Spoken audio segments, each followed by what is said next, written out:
ওরে আবু মাহজুরা, কেমন দেখা যায় তোমারে, তুমি সামনের চুল কাটো না কেন? আবু মাহজুরা বলে, আমি হাঁটু গেড়ে পেয়ারা নবীর সামনে বসেছিলাম, আমার এই মাথার চুলের মধ্যে মুবারক হাত লাগিয়ে বিশ্বনবী নিজে আমাকে আজানের প্রতিটা বাক্য শিক্ষা দিয়েছেন। বিশ্বনবীর মোবারক হাত, পবিত্র হাত আমার মাথার চুলের যেই জায়গায় লেগেছে, আমি চাই ওই চুলগুলা নিয়ে আমি আমার কবরের ভিতরে যাব। সাইয়েদনা আবু মাহজুরা রাদিয়াল্লাহু তাআলা আনহু ইন্তেকালের আগের পর্যন্ত মাথার সামনের চুলগুলা কাটে নাই। আজারি সাহেবের আগমন আদ-দ্বীন ফাউন্ডেশনের পক্ষ থেকে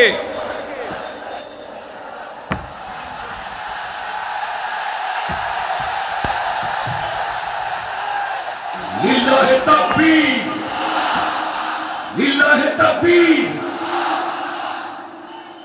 মিজান ভাইয়ের আগমন, শুভেচ্ছা স্বাগতম। মিজান ভাইয়ের আগমন, লিল্লাহি তাকবীর, লিল্লাহি তাকবীর। সম্মানিত হাজিরিন, আপনারা ভালো আছেন সবাই? শীতে কষ্ট হচ্ছে না? মাশাআল্লাহ। 3 দিন ব্যাপী তাফসীরুল কোরআনের প্রোগ্রামের সমাপনী রজনী আজকে। আমি খুব লম্বা সময় নিব না, এটা তো আমার বিভাগীয় প্রোগ্রাম, খুলনা বিভাগের প্রোগ্রাম পেয়ে গেছে যশোর। মাশাআল্লাহ, 9টা প্যান্ডেল আছে, এখানে ধাক্কাধাক্কির কোনো মানি হয় না। তোমরা ধাক্কাধাক্কি করবা, এই জন্য প্যান্ডেল করা হয় নাই 9টা। বসো, কোনো কথা নাই। অনেক আলোচনা হয়েছে 3 দিন ব্যাপী। দেশ বরেণ্য প্রথিতযশা ওলামায়ে হযরতের মুখে আপনারা অসংখ্য কথা শুনেছেন। আমলের জন্য এগুলোই যথেষ্ট, নতুন করে আমার বলার কিছুর দরকার নাই। নতুন করে উপস্থাপনের মতো বলার মতো আমার কাছে কিছু নাইও। যা বলার 1500 বছর আগে আল্লাহ তাআলা উম্মাকে বলে দিয়েছেন, ঠিক কিনা? এমন কিতাব দান করেছে যে কিতাবে ভুল নাই, যতই পড়ি ততই শেখা যায়। বিয়ন্ডলেস, বাউন্ডলেস, বটমলেস, কুল কিনারা নাই, কুল কিনারাবিহীন সাগর, পড়েন সুবহানাল্লাহ।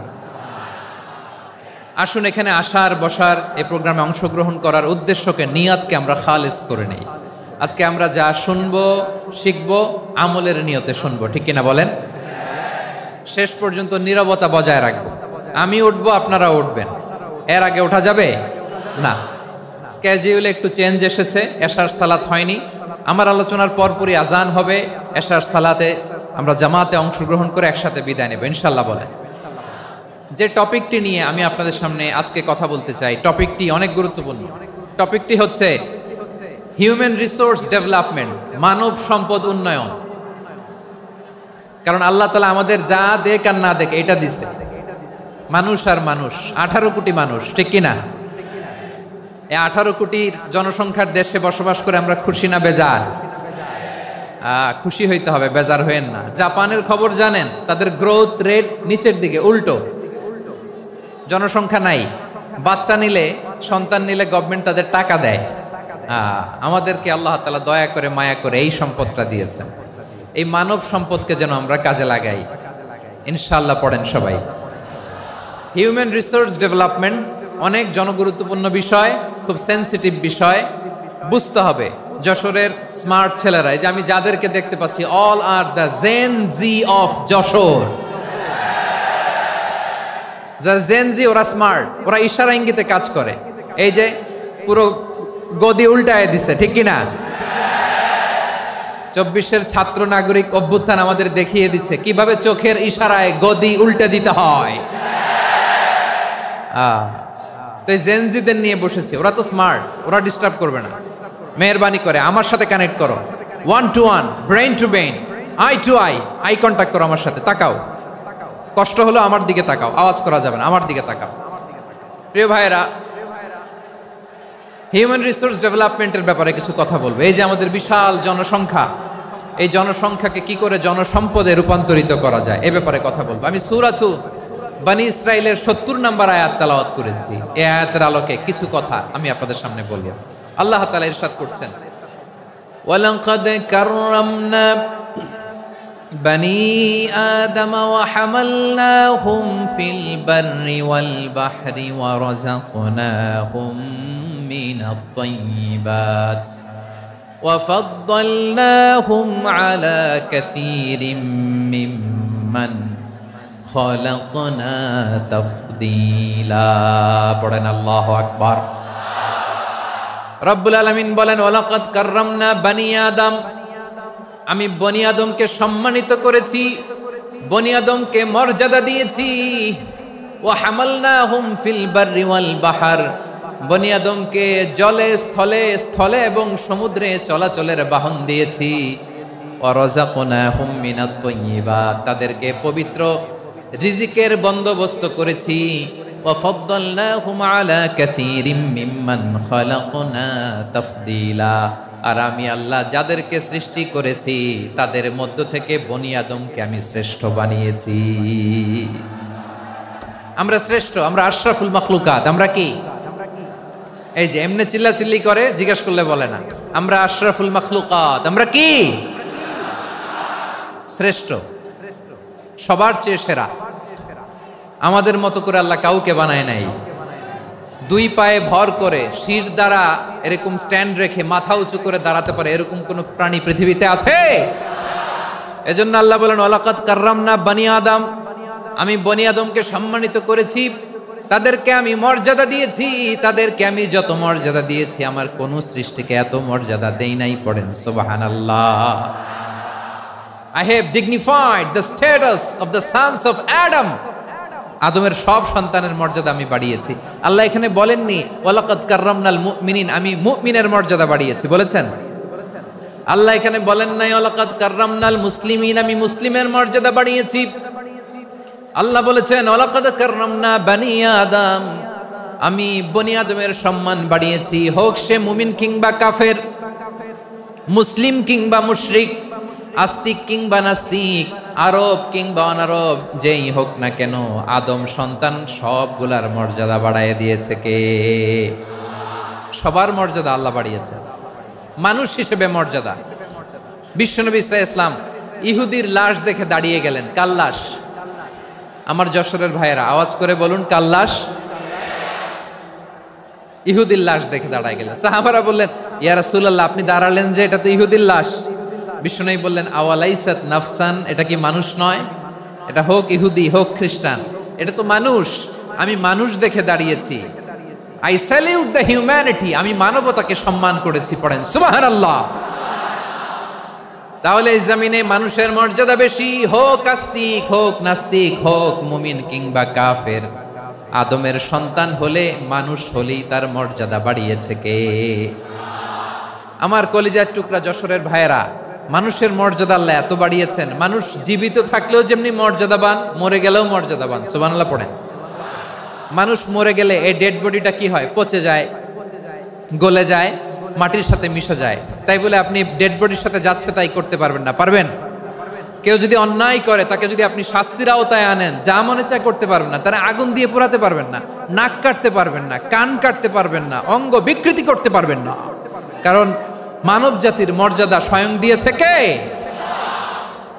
ডেড বডি পচে যাবে, গলে যাবে। তারপর ইসলাম বলে না, খবরদার, এই মরা লাশটারও একটা মর্যাদা আছে না নাই?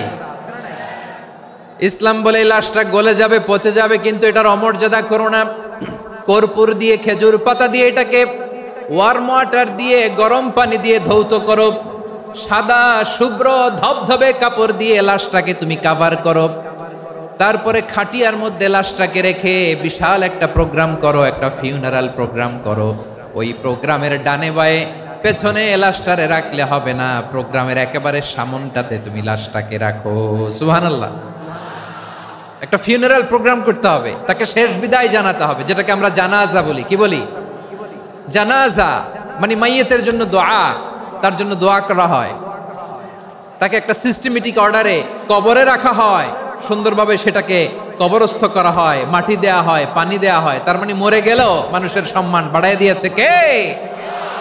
এজন্য আল্লাহ বললেন ওয়ালাকাদ কাররামনা বানি আদম, বনি আদমের সম্মান মর্যাদা আমি আল্লাহ বাড়িয়ে দিয়েছি। মানুষের সম্মানে তুমি কখনো আঘাত করো না, ঠিক কিনা?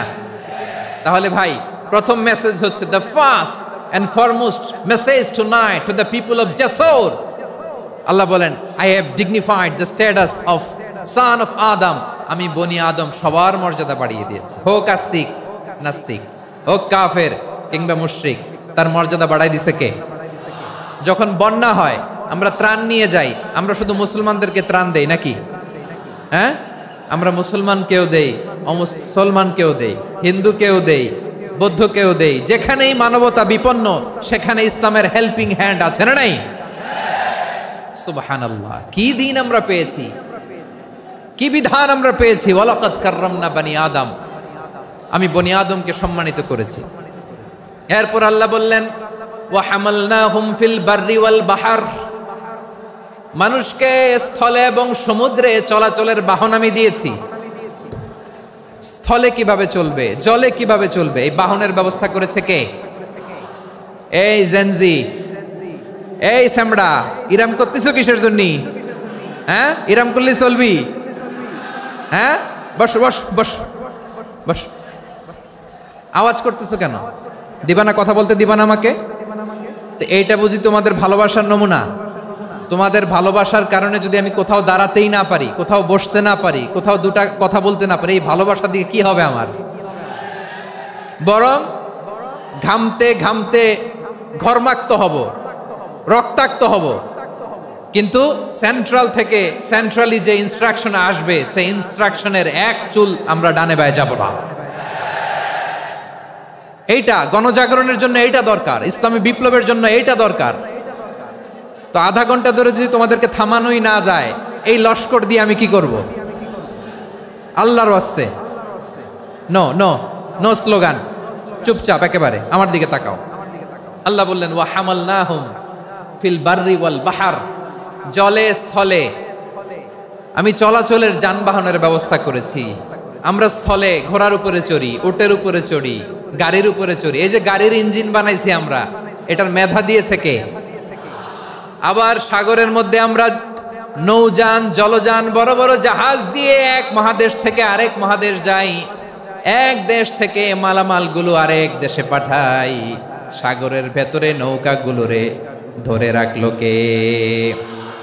ওয়াল ফুলকিল্লাতী তাজরি ফিল বাহরি বিমা ইয়ানফাউন নাস, মানুষের উপকার আছে এরকম সরঞ্জামাদি নিয়ে সাগরের উপরে বিশাল বিশাল জলযানগুলো চলে। এগুলো ডুবে যায় না, কাত হয়ে যায় না, পড়ে যায় না। এগুলোকে স্থিতিস্থাপকতাকে ঠিক করে রাখলো কে? আপনারা জাহাজ দেখেছেন? জাহাজ, হ্যাঁ, বাড়ি চট্টগ্রাম হইলে দেখতে পারতেন। দেখছেন? বিশাল বিশাল জাহাজ, বিশাল জাহাজ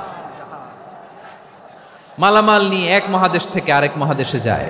গত মাসে আমার জাপান সফর ছিল। এই যে বাংলাদেশে যে গাড়িগুলো চালান, বেশিরভাগ গাড়ি আসে কিন্তু জাপান থেকে। হাজার হাজার গাড়ি একটা জাহাজ বহন করতে পারে, হাজার হাজার গাড়ি। এটাতে সাগরের মধ্যে ভাসাইলো কে? সবাই বলুন, ভাসালো কে? হাজার হাজার গাড়ি নিয়ে জাপানিজ গাড়িগুলো আমাদের চট্টগ্রামের এয়ারপোর্টের বন্দরে ভিড়ে। যুক্তরাষ্ট্রে আমি দেখেছি বিশাল বিশাল জাহাজ। আপনারা টাইটানিক জাহাজের নাম শুনেছেন? টাইটানিকেরও 8 গুণ 10 গুণ বড়। সুবহানাল্লাহ কইবেন না? টাইটানিক জাহাজের 8 গুণ 10 গুণ বড় একটা জাহাজ আছে, আইকন অফ দ্য সি, আমি দেখে এসেছি। রয়্যাল ক্যারিবিয়ান দেখে এসেছি। সাগরের সামনে জেটিতে যখন দাঁড়ালাম, জাহাজটা যখন যায়, আমার মনে হচ্ছে একটা শহর, গোটা শহর, the entire city is floating on the water. পুরো একটা শহর মনে হয় পানির উপর দিয়ে ভেসে যাচ্ছে। পড়েন সুবহানাল্লাহ। এই যে আইকন অফ দ্য সি, এই ক্রুজ, এই জাহাজটা, এটার ভিতরে স্টেডিয়াম আছে।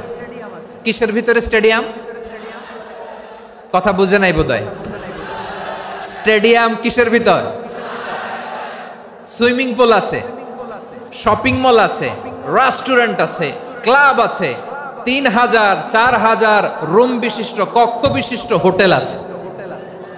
এই সবগুলোর নিয়ে এগুলো চলে সাগরের এই দোলার মধ্যে, জলোচ্ছ্বাসের মধ্যে। এই সাগরের ভেতরে এই জাহাজগুলোর ভাষায় রাখছে কে? সূরা আর রহমানে আল্লাহ তাআলা বললেন, ওয়ালাহুল জাওয়ারিল মুনশাআতু ফিল বাহরি কাল আ'লাম ফাবিআইয়ি আলা, সবাই পড়েন ফাবিআইয়ি আলাই রাব্বিকুমা তুকাযযিবান। পাহাড় সম বড় বড় জাহাজগুলো মাল বোঝাই করে সাগরের মধ্যে ভেসে বেড়ায়, এগুলো দিয়ে মালামাল বহন করা যায়। মানুষরা এক দেশ থেকে আরেক দেশে যায়, এই জাহাজগুলোরে সাগরের ভেতরে ভাসায় রাখলো কে? এই আয়াতের ভেতরে আল্লাহ তাআলা সূরাত বানী ইসরাঈলের এই চমৎকার আয়াতের ভেতরে আল্লাহ তাআলা বেসিকলি মানব জাতির প্রতি তার 4টি স্পেশাল অনুগ্রহের কথা বলেছেন। কয়টি? 2টা বলে ফেলছি। 1 নাম্বার ওয়ালাকাদ কাররামনা বানি আদম, আমি বনি আদমের সম্মান বাড়াইছি। নাকি মুসলমানদের? নাকি মুসল্লিদের? কার সম্মান বাড়িয়েছি? বনি আদমের। তাহলে human dignity, the first part of the verse talks about the human dignity. 2 number অংশ আল্লাহ তাআলা বললেন ওয়া হামালনাহুম ফিল বাররি ওয়াল বাহর, স্থলে এবং সমুদ্রে আমি তাদের জন্য চলাচলের বাহন দিয়েছি। সুবহানাল্লাহ। তার মানে smooth movement on land and sea, জলে এবং স্থলে যাতে আমরা স্মুথলি মুভ করতে পারি আল্লাহ তাআলা দিয়েছেন। 3 নাম্বার আল্লাহ তাআলা বললেন ওয়া রাযাকনাহুম মিনাত তাইয়্যিবাত, মানুষের জন্য আমি পবিত্র রিজিকের ব্যবস্থা করেছি। জলে এবং স্থলে যত প্রাণী আছে সবগুলা প্রাণীকে রিজিক দেয় কে? আমাদেরকে রিজিক দেয় কে? সাগরের মাছগুলোকে, বড় বড় তিমি মাছগুলোরে রিজিক দেয় কে? বাতাসের মধ্যে ভেসে বেড়ানো বড় বড় পাখিগুলো, স্ক্যান্ডিনেভিয়ান কান্ট্রি থেকে লক্ষ লক্ষ কোটি কোটি পাখিগুলো যে এক দেশ থেকে আরেক দেশে ট্রান্সফার হয়, এগুলোর রিজিক দেয় কে? রব্বুল আলামিন বলেন ওয়ামা মিন দাব্বাতিন ফিল আরদি ইল্লা আলাল্লাহি রিজকুহা ওয়া ইয়ালামু মুস্তাকাররাহা ওয়া মুস্তাওদাআহা কুল্লুম ফি কিতাবিম মুবিন। আল্লাহু আকবার। রব্বুল আলামিন বলেন ভূপৃষ্ঠে বিচরণশীল যত প্রাণী আছে সব প্রাণীগুলোকে আমি আল্লাহ আমার নিজের কুদরতে রিজিকের বন্দোবস্ত করি। এই প্রাণীগুলো কোথায় থাকে, কোথায় যায়, সব জায়গায় আমি রিজিক পৌঁছে দেই। রিজিক কেউ দিতে পারে না, রিজিকের মালিক কে? রিজিকের মালিক তিনি আল্লাহ। এজন্য আল্লাহ তাআলা বললেন ওয়া রাযাকনাহুম মিনাত তাইয়্যিবাত। এরপর আল্লাহ বললেন ওয়া ফাদ্দালনাহুম আলা কাসীরিম মিম্মান খালাকনা তাফদীলা। আমি যত প্রাণী সৃষ্টি করেছি সকল প্রাণীর মধ্যে মানুষের মর্যাদা শ্রেষ্ঠত্ব আমি দিয়েছি। সুবহানাল্লাহ পড়েন। তাহলে 1 নম্বরে আল্লাহ বললেন আমি বনি আদমের মর্যাদা বাড়ালাম। এরপরে বললেন স্থলে এবং সমুদ্রে চলাচলের জন্য যানবাহন দিলাম। 3 নম্বরে আল্লাহ বললেন পবিত্র রিজিকের ব্যবস্থা করে দিলাম। এরপরে আল্লাহ বললেন যত প্রাণী আছে, সৃষ্টি আছে, সবগুলার উপরে আমি মানুষকে শ্রেষ্ঠত্ব দিলাম। সুবহানাল্লাহ। তাহলে সবচেয়ে বেশি শ্রেষ্ঠত্ব মানুষের। কার? মানুষের। শুধু তাই নয় প্রিয় ভাইয়েরা, আকাশ এবং জমিনে যা কিছু আছে সবকিছু মানুষের জন্য, মানুষের কল্যাণে, মানুষের প্রয়োজনে, মানুষের বশীভূত করে সৃষ্টি করেছেন কে? রব্বুল আলামিন বলেন হুয়াল্লাযী খালাকা লাকুম মা ফিল আরদি জামিআ। এই জমিনের মধ্যে যা কিছু আমি আল্লাহ সৃষ্টি করেছি সব কিছু আমি মানুষের জন্য সৃষ্টি করেছি। পড়েন সুবহানাল্লাহ। হুয়াল্লাযী খালাকা লাকুম মা ফিল আরদি জামিআ, যা আছে সব আমাদের জন্য, সব আমাদেরকে সার্ভিস দেওয়ার জন্য, আমাদের উপকারের জন্য, আমাদের কল্যাণের জন্য। আওয়াজ করে সবাই পড়ুন আল্লাহু আকবার। অন্য আয়াতে আল্লাহ বললেন ওয়াসাখখারা লাকুম মা ফিস সামাওয়াতি ওয়া মা ফিল আরদি জামিআম মিন ইন্না ফি যালিকা লাআয়াতিন লিকাউমি ইয়াতাফাক্কারুন। প্রথমে আল্লাহ বললেন জমিনে যা আছে সব তোমাদের কল্যাণে আমি সৃষ্টি করলাম। এরপরে আল্লাহ বললেন, আকাশেও যা আছে সব তোমাদের জন্য সৃষ্টি করলাম, তোমাদের অনুগত বানায় দিলাম। পড়েন সুবহানাল্লাহ। মানুষের কি ব্রেইন দেখেন, মানুষ জমিন ছেড়ে আকাশে চলে যায়। পাখি দেখে মানুষের শখ হলো, পাখি যেহেতু উঠতে পারে আমরাও পারবো। অরবিল রাইট, উইলবার রাইট, দুই ভাই মিলে আঁকাঝোঁকা করতে করতে করতে করতে প্লেন বানায় ফেললো। কোন সুবহানাল্লাহ। এখন পাখিও ওরে, আমরাও ওরি। এরপরেই মানুষের কৌতূহল থামে না এখানে, মানুষ চলে গিয়েছে চাঁদে। কোথায় গেছে? এখন কিন্তু চাঁদে জমি বিক্রি হয় জানেন।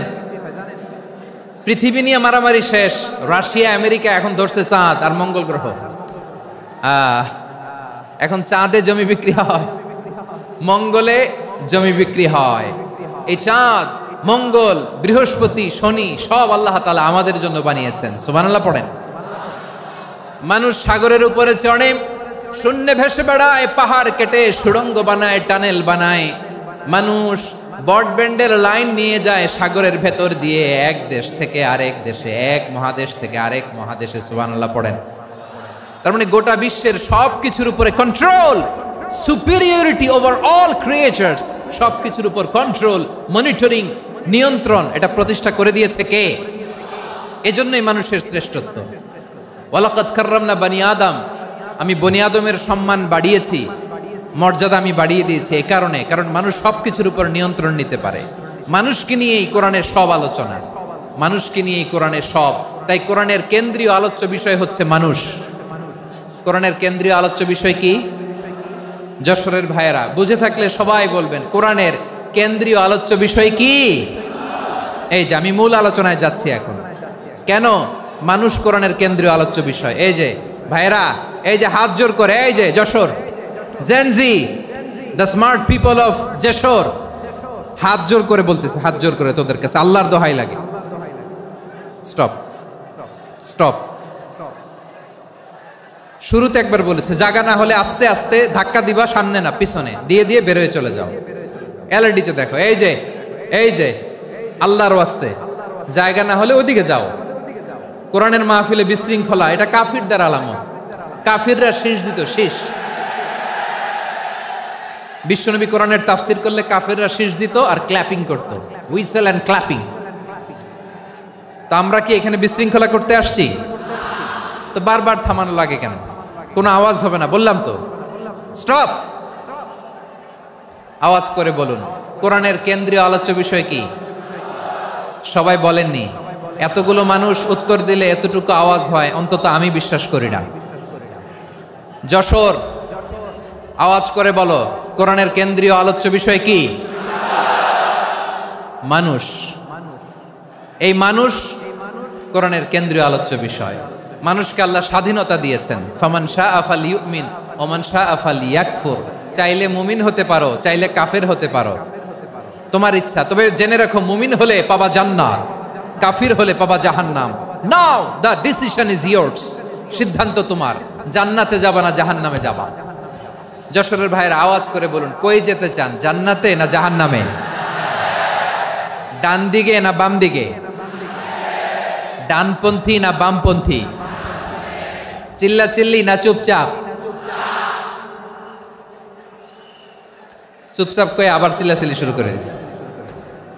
মাশাআল্লাহ।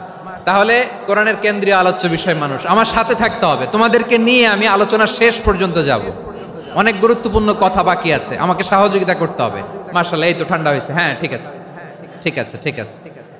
মানুষকে আল্লাহ এত স্বাধীনতা দিয়েছেন, মানুষ চাইলে অনেক ভালো হইতে পারে। ভালোর রাস্তাও খোলা, খারাপ হওয়ার রাস্তাও খোলা। ভালো হইলে মানুষ অনেক ভালো, খারাপ হইলে অনেক খারাপ। ভালো হইলে সবচেয়ে ভালো, খারাপ হইলে সবচেয়ে খারাপ। এজন্য সিদ্ধান্ত আপনাকে নিতে হবে। আল্লাহ তাআলা বলছেন, লাকাদ খালাকনাল ইনসানা ফি আহসানি তাকওয়িম সুম্মা রাদাদনাহু আসফালা সাফিলিন। আমি মানুষকে অনেক সুন্দর অবয়বে, সুন্দর আকৃতিতে সৃষ্টি করেছি। তার শুধু চেহারার ডিজাইনটাই সুন্দর নয়, তার ব্রেনটা বড্ড সুন্দর, তার মানসিকতা বড্ড সুন্দর, তার সৃজনশীলতা বড্ড সুন্দর। পড়েন সুবহানাল্লাহ। আমাদের চেহারা, অবয়ব, ডিজাইন যে সুন্দর তা না, আমাদের ব্রেনটা অনেক সফিস্টিকেটেড ব্রেন।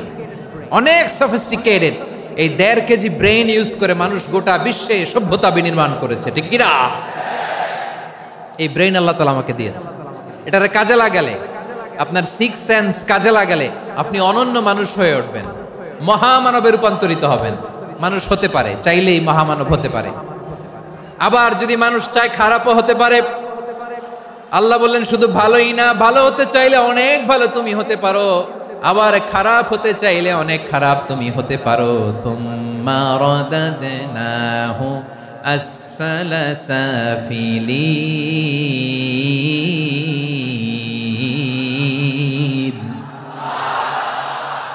খারাপ হলে একেবারে খারাপ হতে পারো, নিকৃষ্ট হলে একেবারে নিকৃষ্ট হতে পারো, ভালো হলেও ভালো হতে পারো। কোন সুবহানাল্লাহ। এবার আওয়াজ করে বলুন, ভালো হতে চাই না খারাপ? শ্রেষ্ঠ না নিকৃষ্ট? মানুষ ভালো হলে মানুষ ফেরেশতার চেয়েও ভালো, মানুষ খারাপ হলে সে পশুর চেয়েও খারাপ। কথা ঠিক কিনা বলেন? ভালো হলে ফেরেশতার চেয়েও ভালো, খারাপ হলে পশুর চেয়েও নিকৃষ্ট। তার মানে শ্রেষ্ঠত্বে মানুষ, শ্রেষ্ঠত্বে ফেরেশতাকে হার মানায়, আর অধপতনে শ্রেষ্ঠত্বে ফেরেশতাকে ছাড়িয়ে যায়, আর অধপতনে পশুকেও হার মানায়। আই রিপিট, আমি আবারও বলছি, মানুষ শ্রেষ্ঠত্বে ফেরেশতাকে ছাড়িয়ে যায়, আর অধপতনে সে পশুকেও হার মানায়। আওয়াজ করে বলতে হবে ঠিক কি না? এটার প্রমাণ কি? মানুষ শ্রেষ্ঠ হইলে যে ফেরেশতার চেয়েও সেরা, তার প্রমাণ কি? আল্লাহ তাআলা বলছেন, ওয়া ইয কুলনা লিল মালাইকাতি ইসজুদু লি আদম ফাসাজাদু ইল্লা ইবলিস আবা ওয়াস্তাকবারা ওয়া কানা মিনাল কাফিরিন। আল্লাহ বলেন, স্মরণ করো সে সময়ের কথা যখন আমি ফেরেশতাদেরকে বললাম, ও ফেরেশতারা আদমকে সেজদা দাও। সব ফেরেশতারা সম্মান সূচক সেজদা আদমকে দিল, তারা আদমের জন্য সেজদায় লুটিয়ে পড়লো, একজন ছাড়া, তার নাম ইবলিস। আওয়াজ করে বলেন তার নাম কি? সে অহংকার প্রদর্শন করলো, সে কাফের হয়ে গেল, বাকি সব ফেরেশতারা সেজদা দিল। সুবহানাল্লাহ। আবার আদম আলাইহিস সালামকে আল্লাহ জিজ্ঞেস করলেন, সব বলে দিল উত্তর, কিন্তু ফেরেশতাদেরকে একই প্রশ্ন জিজ্ঞেস করলেন, তারা উত্তর করতে পারে নাই। তার মানে এর মধ্য দিয়ে প্রমাণিত হয়, মানুষ ভালো হলে ফেরেশতার চেয়েও ভালো, ফেরেশতার চেয়েও মানুষের মর্যাদা বাড়িয়ে দিয়েছে কে? সব নূরের ফেরেশতা যখন মাটির আদমকে সেজদা দেয়, এটা প্রমাণ করে ফেরেশতার চেয়েও মানুষের মর্যাদা বাড়িয়ে দিয়েছে কে? তুমি মাটির আদমকে প্রথম সৃষ্টি করিয়া ঘোষণা করিয়া দিলে শ্রেষ্ঠ বলিয়া, তাই তো নূরের ফেরেশতা করে আদমকে সেজদা। ঠিক কিনা বলেন? তাই তো নূরের ফেরেশতা করে আদমকে সেজদা, সবার চেয়ে সম্মান দিলে মাটির আদমকে। আল্লাহু আল্লাহু তুমি জাল্লে জালালুহু, শেষ করা তো যায় না গে তোমার গুণগান। পড়েন না? পড়েন। আল্লাহু আল্লাহু তুমি জাল্লে জালালুহু, শেষ করা তো যায় না গে তোমার গুণগান। আল্লাহু আল্লাহু, আল্লাহু আকবার। আদমের মর্যাদা বেশি, মানুষের মর্যাদা বেশি, মানুষ শ্রেষ্ঠ তার প্রমাণ নূরের ফেরেশতা মাটির আদমকে সেজদা করে। আওয়াজ করে বলেন ঠিক কি না? তাহলে মানুষ ভালো হলে ফেরেশতার চেয়ে ভালো, আবার মানুষ যদি খারাপ হয় সে পশুর চেয়েও খারাপ, অধপতনে পশুত্বকে হার মানায়। তার প্রমাণ, তার প্রমাণ কি? তার প্রমাণ হচ্ছে যশোরের ভাইরা দেখবেন পত্রিকায় নিউজ পেপারে মাঝে মাঝে এরকম দেখা যায়, এক মানুষ আরেক মানুষকে হত্যা করে 20 টুকরা করে বস্তার ভিতরে ভরেছে। আপনারা এই নিউজ পড়েন নাই না? দেখেন নাই? দেখছেন? মানুষ মানুষকে হত্যা করে কয় টুকরা? জোরে বলেন। এখানেই ক্ষান্ত হয় না, আবার কোথায় ভরছে? বস্তার ভেতরে। আচ্ছা, বুঝে থাকলে আওয়াজ করে বলেন, কোনদিন শুনছেন একটা হাতি আর একটা হাতিকে হত্যা করে 20 টুকরা করছে, এরপরে বস্তার ভিতরে ভরছে? হয়েছে?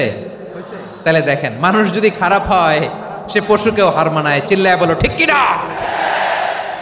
এমনও দুশ্চরিত্র মানুষ আছে যার যার নজর থেকে 6 মাসের ছোট্ট মেয়ে থেকে শুরু করে 80 বছরের বৃদ্ধারাও নিরাপদ নয়। পশুকেও হার মানে। মানুষের ঘর জ্বালিয়ে পুড়ে মেসাকার করে দেয়, জনপদের পর জনপদ জ্বালায় দেয়, এরকম আছে না নাই?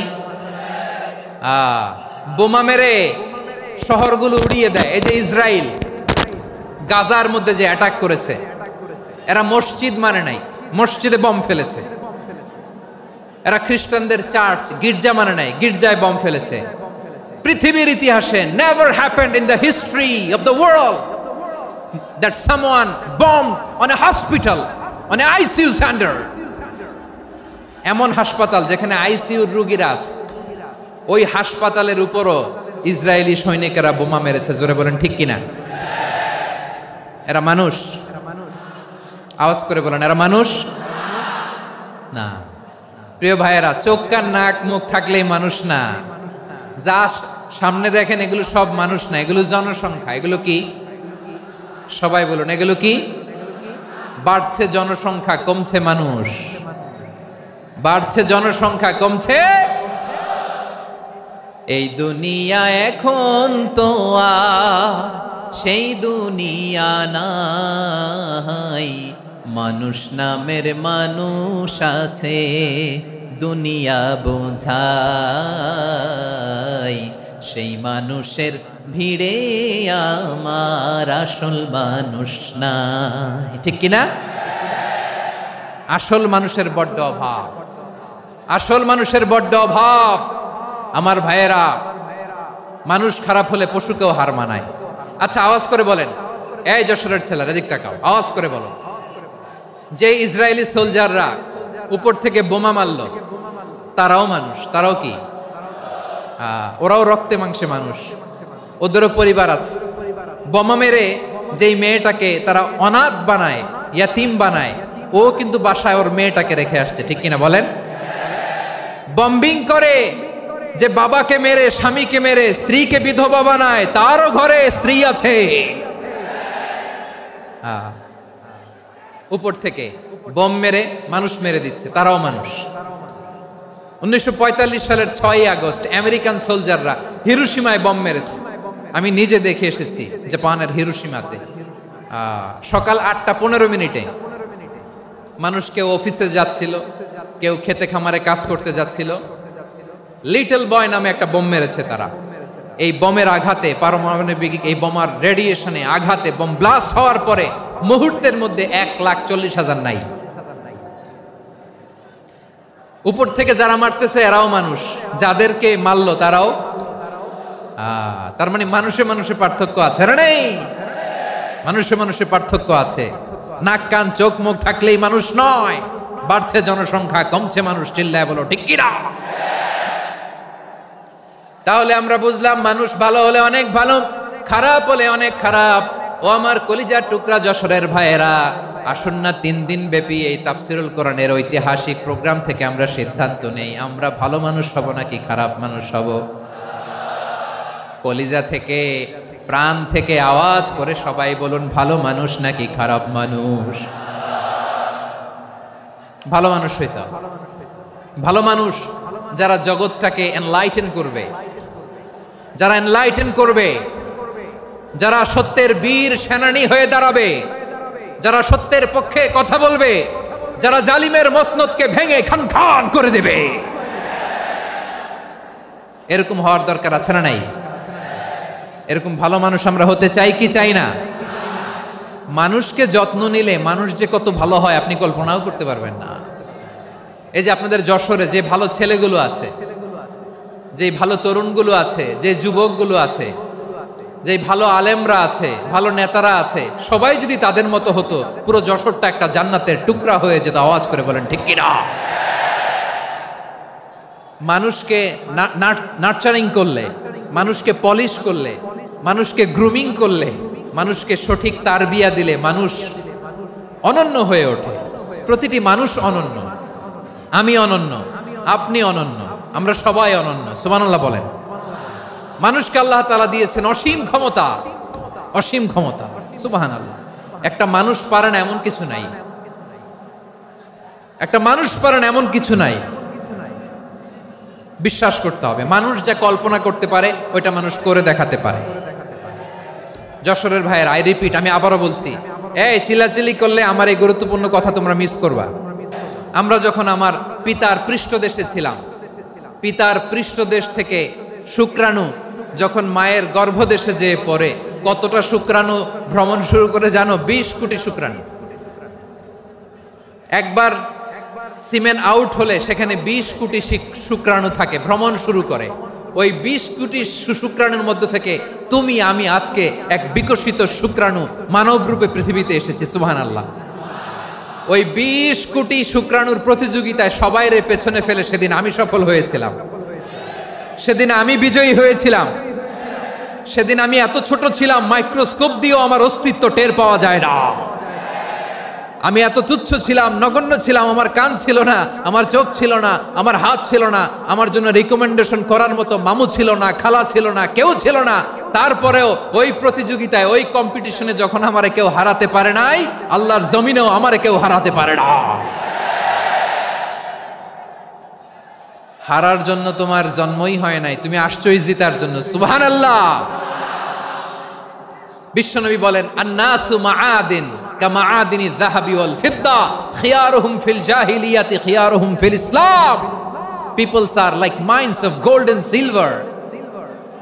সোনার খনি, রূপার খনি, এর চেয়েও বড় খনি হচ্ছে এই মানব সম্পদের খনি। আওয়াজ করে বলেন আল্লাহু আকবার। আল্লাহ তাআলা এই সম্পদ আমাদেরকে দিয়েছে। বিশ্বনবী বলেন, মানুষ হচ্ছে খনির মতো। খিয়ারুহুম ফিল জাহিলিয়াতি খিয়ারুহুম ফিল ইসলাম। জাহিলি যুগে যারা সেরা, ইসলামেও তারা সেরা। ইদা ফাকুহু, যদি তারা বুঝবান হয় তাহলে তাদেরকে সেরা বানায় দিবে কে? তাহলে মানুষের চেয়ে সেরা কেউ হতে পারে? মানুষের চেয়ে অনন্য কেউ হতে পারে? মানুষকে কেউ হারাতে পারে? আওয়াজ করে বলো, তোমাকে কেউ হারাতে পারবে? এই সাহস জাগছে আজকের আলোচনা থেকে। আমি তুমি অনন্য, আমাকে তোমাকে হারায় দেওয়া এত সহজ না, ঠিক কিনা? একটা কথা জীবনের সাথে সেট করে নিতে হবে, আমি জিতি নয় শিখি, আমি কখনো হারি না। জীবনের সাথে সেট করে নাও, জেনজি অফ যশোর, আমি কখনো হারি না, আমি হয় জিতি নয় শিখি। চিল্লায় বলো ঠিক কিনা? আমি কখনো হারি না, আমার হারানো এত সোজা না। কি সাহস জাগছে? বুকে সাহস জাগছে? তাকবীর পড়ো, লিল্লাহে তাকবীর। তাহলে বিশ্বনবী বললেন, নাসু মাআদিন, মানুষ হচ্ছে খনি। এই ধাক্কা ধাক্কি, আমি জানি এগুলো ভালোবাসার ধাক্কা ধাক্কি, এজন্য আমি সহ্য করে নেই। এগুলো যে ভালোবাসার ধাক্কা ধাক্কি এটা আমরা বুঝি। পৃথিবীর কোন আইন, সিকিউরিটি প্রটোকল দিয়ে এটারে মানানো যাবে না, কারণ এটা তো ভালোবাসা, লাভ। লাভ কোনো আইন কানুন দিয়ে বাধা যায় না, মানানো যায় না, ঠিক কিনা বলো?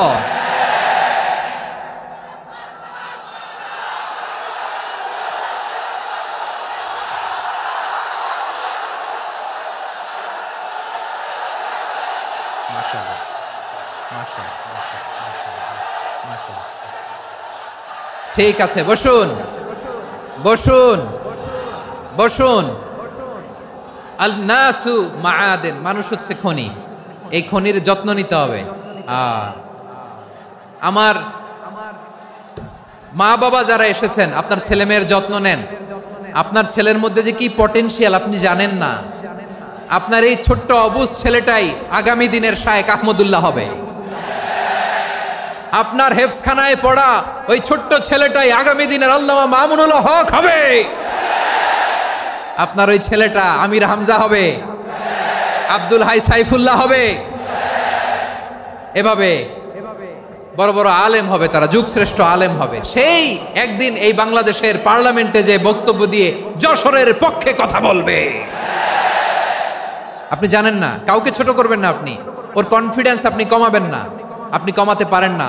প্যান্ডেলে আমার যে মা বোনেরা আছেন, ছেলে মেয়েদেরকে কখনো ছোট করে কথা বলবেন না। ও যে কোথায় যাবে আপনি জানেন না, আপনি মা হয়ে তাকে সাহস দিবেন, তার কল্পনার জগৎটাকে সাজাতে তাকে উৎসাহিত করবেন, ঠিক কিনা বলেন? আর আমার প্যান্ডেলের আমার প্রিয় শ্রদ্ধাশীলা মায়েরা বোনেরা, আপনারা তো আরো দামি সম্পদ। বিশ্বনবী বলেন, আর দুনিয়া কুল্লুহা মাতা। আল্লাহ আল্লাহ আল্লাহ, বিশ্বনবীর কথার ওজন দেখেন, আর দুনিয়া কুল্লুহা মাতা ওয়া খায়রু মাতা'আদ দুনিয়াল মারআতুস সালিহা। বিশ্বনবী বলেন, দুনিয়ায় যা দেখো সব আল্লাহর দেওয়া অ্যাসেট, মানে সম্পদ। আর এত অ্যাসেটের ভিড়ে সবচাইতে শ্রেষ্ঠ সম্পদ হচ্ছে নেককার নারী। সুবহানাল্লাহ। ভাইয়েরা বোনের সাথে খারাপ আচরণ করো না, সন্তান মায়ের সাথে খারাপ আচরণ করো না। আমাদের মায়েরা আমাদের asset, they are our priceless asset. কারণ এই মায়েদের পেটে এসেছে আল্লাহর ওলিরা, এই মায়েদের পেটে এসেছে খান জাহান আলী, এই মায়ের পেটে এসেছে শাহজালাল ইয়ামানি, এই মায়ের পেটে এসেছে আল্লাহর সব নবীরা। নাকি নবীরা আকাশ থেকে ধপ করে জমিনে নেমে আসছে? মায়ের পেটে আসছে। এই মায়ের পেটগুলো খনি। আমার সম্মানিতা মায়েরা বোনেরা, নিজেকে ইসলাম দিয়ে সাজান, নিজেকে ইসলাম দিয়ে সাজান, নিজেকে পবিত্র রাখুন, নিজের আব্রু ইমান ইজ্জতের হেফাজত করুন, কোরআন পড়ুন, সুন্নাহ পড়ুন। আপনি জানেন না আপনার গর্ভে কে আসছে, কোন ক্ষণজন্মা পুরুষকে আল্লাহ তাআলা আপনার গর্ভে পাঠাবে আপনি জানেন না। মায়েরা নিজেদেরকে পবিত্র রাখুন, ইসলাম চর্চা করুন, কোরআন চর্চা করুন, নৈতিকতা দিয়ে নিজেকে সাজান। যশোরের জেনজি, নিজেদেরকে প্রস্তুত রাখো আগামীর বাংলাদেশের জন্য। নৈতিকতা, মোরালিটি, ভ্যালিউজ দিয়ে নিজেকে সাজাও, ইসলাম দিয়ে নিজেকে সাজাও। কারণ আগামীর বাংলাদেশ ইসলামের বাংলাদেশ। বাংলাদেশের আসল পরিচয় ইসলাম। বাংলাদেশের আসল পরিচয় কি? সবাই বলে না। বাংলাদেশের আসল পরিচয় কি? এই ইসলাম নিয়ে আমরা সংসদ ভবন সাজাবো, রাজি আছি না নাই? শেকড় ভুলে যাওয়া যাবে না। আমরা ধাপে ধাপে শারিয়া আইনের দিকে যাব ইনশাআল্লাহ, কিন্তু জঙ্গিবাদ দিয়ে নয়, কট্টর পন্থা দিয়ে নয়। আমরা ইন্টেলেকচুয়ালি, গ্রাজুয়ালি, ধাপে ধাপে শারিয়া আইনের দিকে মুভ করব ইনশাআল্লাহ। বলো লিল্লাহি তাকবীর। এদেশের আসল পরিচয় সবাই বলে না, আওয়াজ করে, এদেশের আসল পরিচয়। এদেশে আজান শুনে সূর্য ওঠে শহর গ্রামে, এদেশে আজান শুনে সূর্য ডুবে সন্ধ্যা নামে, এদেশে সকল কাজে সবাই বলে বিসমিল্লাহ, এদেশে ভালো কিছু দেখে শুনে হাসি মুখে সবাই বলে মাশা আল্লাহ। সুবহানাল্লাহ, সুবহানাল্লাহ, সুবহানাল্লাহ, সুবহানাল্লাহ, সুবহানাল্লাহ, সুবহানাল্লাহ, সুবহানাল্লাহ, সুবহানাল্লাহ। ও নবীন তরুণ, তোমার কিসের এত ভয়? জেনে রেখো বাংলাদেশের আসল পরিচয়। বাংলাদেশের আসল পরিচয় ইসলাম। আওয়াজ তুলে বলো, আসল পরিচয় কি? এদেশে পরস্পরে দেখা হলে দেয় সালাম, এদেশে আমজনতার হৃদয় জুড়ে পাক্কালাম। ঠিক কি না? এদেশে বিপদ এলে সর্বজনে সর্বক্ষণে দোয়া পড়ে ইন্না লিল্লাহ, সুবহানাল্লাহ, সুবহানাল্লাহ, সুবহানাল্লাহ, সুবহানাল্লাহ। এদেশে আজান শুনে সূর্য ওঠে শহর গ্রামে, এদেশে আজান শুনে সূর্য ডুবে সন্ধ্যা নামে, এদেশে সকল কাজে সবাই বলে বিসমিল্লাহ, এদেশে ভালো কিছু দেখে শুনে হাসি মুখে সবাই বলে মাশা আল্লাহ। সুবহানাল্লাহ, আওয়াজ করে সুবহানাল্লাহ, সুবহানাল্লাহ, সুবহানাল্লাহ, সুবহানাল্লাহ। সবাই একসাথে সুবহানাল্লাহ, সুবহানাল্লাহ, সুবহানাল্লাহ, সুবহানাল্লাহ। এদেশের আসল পরিচয় কি? আওয়াজ করে বলতে ভয় লাগে। এদেশের আসল পরিচয় কি? ইসলাম দিয়ে আমাদের সংসদ ভবন চলুক, আমরা চাই কি চাই না? বঙ্গভবনে লা ইলাহা ইল্লাল্লাহর পতাকা উড়ুক, আমরা চাই কি চাই না? প্রতিটি জেলা অফিসে, ডিসি অফিসে লা ইলাহার পতাকা ঝুলুক, আমরা চাই কি চাই না? কারা কারা চাই হাত তুলে আল্লাহরে দেখায়।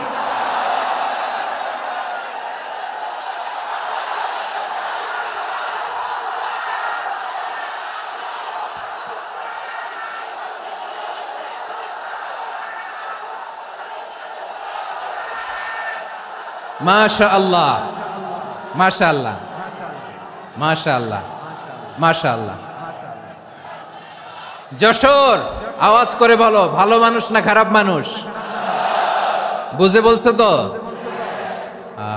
মানুষ ভালো হলে যে কত ভালো। এই মানুষকে যত্ন নিলে, মানুষকে মানুষ বানালে যে সে কি হতে পারে শুনবা? হ্যাঁ, নাকি মোনাজাত দিয়ে দিব? শুনবা? তাহলে থামতে হবে। থামো, আমি যখন বলবো থামো থামো, তাকবীরের সময় দিলে তাকবীর। থামো থামো। মানুষকে যত্ন নিলে, এই এদিকে এদিকে, ড্রোন নামায় ফেলো। হয়েছে, ড্রোনের ফুটেজ হয়ে গেছে, এবার ড্রোন নামায় ফেলো। আমার দিকে তাকাও। মানুষকে, তোমরা এদিক সেদিক তাকালে তো গুরুত্বপূর্ণ পয়েন্ট মিস হয়ে যাবে। এদিকে এদিকে, হ্যাঁ মাস, ঠিক আছে, এদিকে। মানুষকে যত্ন নিলে মানুষের মধ্যে যে আল্লাহ কি পটেনশিয়াল রেখেছে। আমি জাপানের দুইটা উদাহরণ দেই। জাপানের, এই এই এভাবে এভাবে হবে, হয় বসো নয় পেছনে, কথা নাই, কথা তো বলাই যাবে না, হারাম কথা বলা। আজকে একেবারে চুপ, আজকের জন্য হারাম করে দিছে আমি, এই কিছু সময়ের জন্য একেবারে নিষিদ্ধ। জাপানের দুইটা উদাহরণ দেই, খেয়াল করে একটু শুনেন, বুঝবেন। আল্লাহ, 2022 সালে জাপানের সাথে জার্মানির খেলা, ফিফা ওয়ার্ল্ড কাপ 2022। এক পক্ষে জাপান, আরেক পক্ষে কোন দেশ? কথা শোনে নাই। এক পক্ষে কোন দেশ, আরেক পক্ষে সবাই। এক পক্ষে, আরেক পক্ষে। ওই খেলায় জিতেছিল জাপান, জিতেছিল 22 সালের এই ফিফা ওয়ার্ল্ড কাপে। জাপান ফুটবল খেলায় জিতে, as a part of their celebration তারা খেলার পরে পুরো স্টেডিয়ামটারে ক্লিন করে। The fan base of Japan, লক্ষ লক্ষ মানুষ খেলা দেখতে যায়, তো এত ডাস্টবিনও তো নাই। তো যারা ডাস্টবিনে জায়গা পায় নাই, তারা এই যে চকলেটের প্যাকেট, পানির বোতল, চিপসের প্যাকেট তারা এদিকে সেদিকে রেখে দিয়েছে। জাপানের ভক্তরা, জাপানের ফলোয়াররা, as a part of their celebration তারা খেলার পরে পুরো স্টেডিয়ামের সব ময়লা আবর্জনা ক্লিন করে তারপরে বিদায় নিয়েছে। তাদেরকে কি ক্লিন করার দায়িত্ব দেওয়া হয়েছিল? এই যশোর, জাপানের যে ছেলেরা খেলা দেখতে গেছিল ওদেরকে কি ক্লিন করার দায়িত্ব দিছিল? তারা কি স্টেডিয়ামের পরিচ্ছন্নতা কর্মী? তাদের আকল, তাদের সিক্স সেন্স তাদেরকে বলেছে। ছোটবেলা থেকে জাপান গভর্নমেন্ট ওদেরকে এত পরিচ্ছন্নতা শেখায়, ক্লিনলিনেস অ্যাওয়ারনেস ক্যাম্পেইন করায়। ক্লাসে আমি দেখেছি, ক্লাসে নিজের বেঞ্চ নিজে মুছে, ক্লাসের মাঝখানে একটা সময় দেয়, নিজের টেবিল নিজে মুছে, নিজের ক্লাসরুমটা নিজে পরিষ্কার করে। রাস্তাঘাটে একটা ধুলা নাই, ময়লা নাই, একটা টিস্যু নাই। খেলার পরে গোটা বিশ্বকে তাক লাগিয়ে দিয়েছে। জাপানের ফ্যানরা সবার রেখে যাওয়া গার্বেজ, টিস্যু, বোতল পরিষ্কার করে তারপরে স্টেডিয়াম থেকে বিদায় নিয়েছে। আমরা কেন এমন হইতে পারলাম না? আমরা কেন এমন হইতে পারলাম না? জাপানের যারা এগুলো করছে ওদের 3টা করে চোখ না? চোখ তো 3টা জাপানা লাগো, জাপানা লাগো। হাত তো 4টা, কান তো 6টা। হ্যাঁ, নাকি আমার মতো 2 হাত 2 কানালা মানুষ? চোখে দেখলে ওটা মানুষ না। চিন্তা করছেন? তার মানে জাপানিজদেরকে যে গ্রুমিং করে শিখানোর মাধ্যমে পরিচ্ছন্ন বানানো গেছে। ওরা যেমনি মানুষ, আমরাও মানুষ। আমাদের সন্তানদেরকে শেখালে তারাও পারবে, পারবে কিনা? 2 নম্বর উদাহরণ বলি। চট্টগ্রাম ফেনীতে যারা গিয়েছেন, মেঘনা গোমতী ব্রিজ প্রকল্প নাম শুনছেন? মেঘনা একটা ব্রিজ পার হওয়া লাগে। এই মেঘনা গোমতী, এখানে 3টা ব্রিজ কাঁচপুর সহ, এই 3টা ব্রিজের নির্মাণ কাজ, রেনোভেশনের কাজ দেয়া হয়েছিল জাপানের একটা কোম্পানিকে। কাকে? জাপানের কোম্পানির নির্মাণ শেষে 738 কোটি টাকা বেঁচে গেছিল। এটা গভর্নমেন্টের হাতে দিয়ে তারা বিদায় নিয়েছে। কত টাকা? 738 কোটি টাকা। যত প্রাক্কলিত ব্যয় নির্ধারণ করা হয়েছে সব টাকা সরকার, তৎকালীন সরকার 2019-এর সরকার, কারা ছিল তো জানেন? এই 2019-এর সরকার তাদেরকে দিয়েছে। তারা রিনোভেশন নির্মাণ শেষে 738 কোটি টাকা অতিরিক্ত বেঁচে গেছিল। এটা আবার গভর্নমেন্টের হাতে বুঝাই দিয়ে তারা বিদায় নিচ্ছে। আমরা কেন এমন হইতে পারলাম না? জাপানের ওরাও মানুষ, আমরাও মানুষ। তার মানে মানুষে মানুষে পার্থক্য আছে না নাই? আচ্ছা, জাপানের 2টা উদাহরণ দিলাম, এবার আমার দেশের 2টা উদাহরণ দিব না? বাংলাদেশের দুটা উদাহরণ দেয়। 1 নম্বর উদাহরণ, গত সপ্তাহে আপনারা জানেন কক্সবাজার আমার একটা প্রোগ্রাম ছিল, তো হেলিকপ্টারে গিয়েছিলাম। ফেনী জেলা যখন পার হচ্ছি আমি দেখলাম 3টা উইন্ডমিল চিনেন তো, বিশাল পিলার, 3টা-4টা পাখা থাকে, বায়ু বিদ্যুৎ কেন্দ্র, বাংলাদেশের প্রথম বায়ু বিদ্যুৎ কেন্দ্র এটা, মুহুরী প্রজেক্ট বলে ওটা সম্ভবত, মুহুরী প্রজেক্ট। তো সাগরের বাতাসের ঝাপটায় এটা ঘুরে এনার্জি হয়, ইলেকট্রিসিটি উৎপাদন হয়। তো আমি পাইলটকে বললাম, ভাই এগুলো থেকে কেমন ইলেকট্রিসিটি উৎপাদন হয়? কয় হুজুর একটুও হয় না, কিছুই হয় না। কিছুই হয় না মানে? বলে হুজুর বাংলাদেশে যত উইন্ডমিল আছে এটার পাখা একটাও ঘুরে না। আল্লাহ, বলেন কি? তাহলে এই যে কোটি কোটি টাকা ব্যয় করে যে উইন্ডমিল, কয় হুজুর ভিতরে ফিটফাট, উপরে ফিটফাট, ভিতরে সদরঘাট। তার মানে কোটি কোটি টাকা দিয়ে এই উইন্ডমিল বানায়, এখানে কিছু নাই। দুর্নীতির আড্ডাখানা, আখড়াখানা বাংলাদেশ, ঠিক কিনা বলেন? আয় রে, জাপানিজরাও মানুষ, আমরাও মানুষ। আমার এক নিকটাত্মীয় সরকারি চাকরিজীবী, উনি আমাকে বললেন, বাংলাদেশের আর একটা উদাহরণ দেখ, উনি আমাকে বললেন যে প্রতি বছর আমাদের অফিসের ফার্নিচার চেঞ্জ করে। আমি বললাম প্রতি বছর ফার্নিচার চেঞ্জ করে কেন? বলে যে ফার্নিচার নতুন পারচেজ করলেই তো ওইখানে টাকা, নতুন কিনতে পারলেই টাকা, নতুন উন্নয়নের সবক শোনাতে পারলেই টাকা। প্রথম আলোর রিপোর্ট, কি আলো? প্রথম আলোর রিপোর্ট, গত 15 বছরে উন্নয়নের নামে লুটপাট হয়েছে প্রায় 3.25 লাখ কোটি টাকা। কার রিপোর্ট? আমাদের বানানো কথা, প্রথম আলোর রিপোর্ট।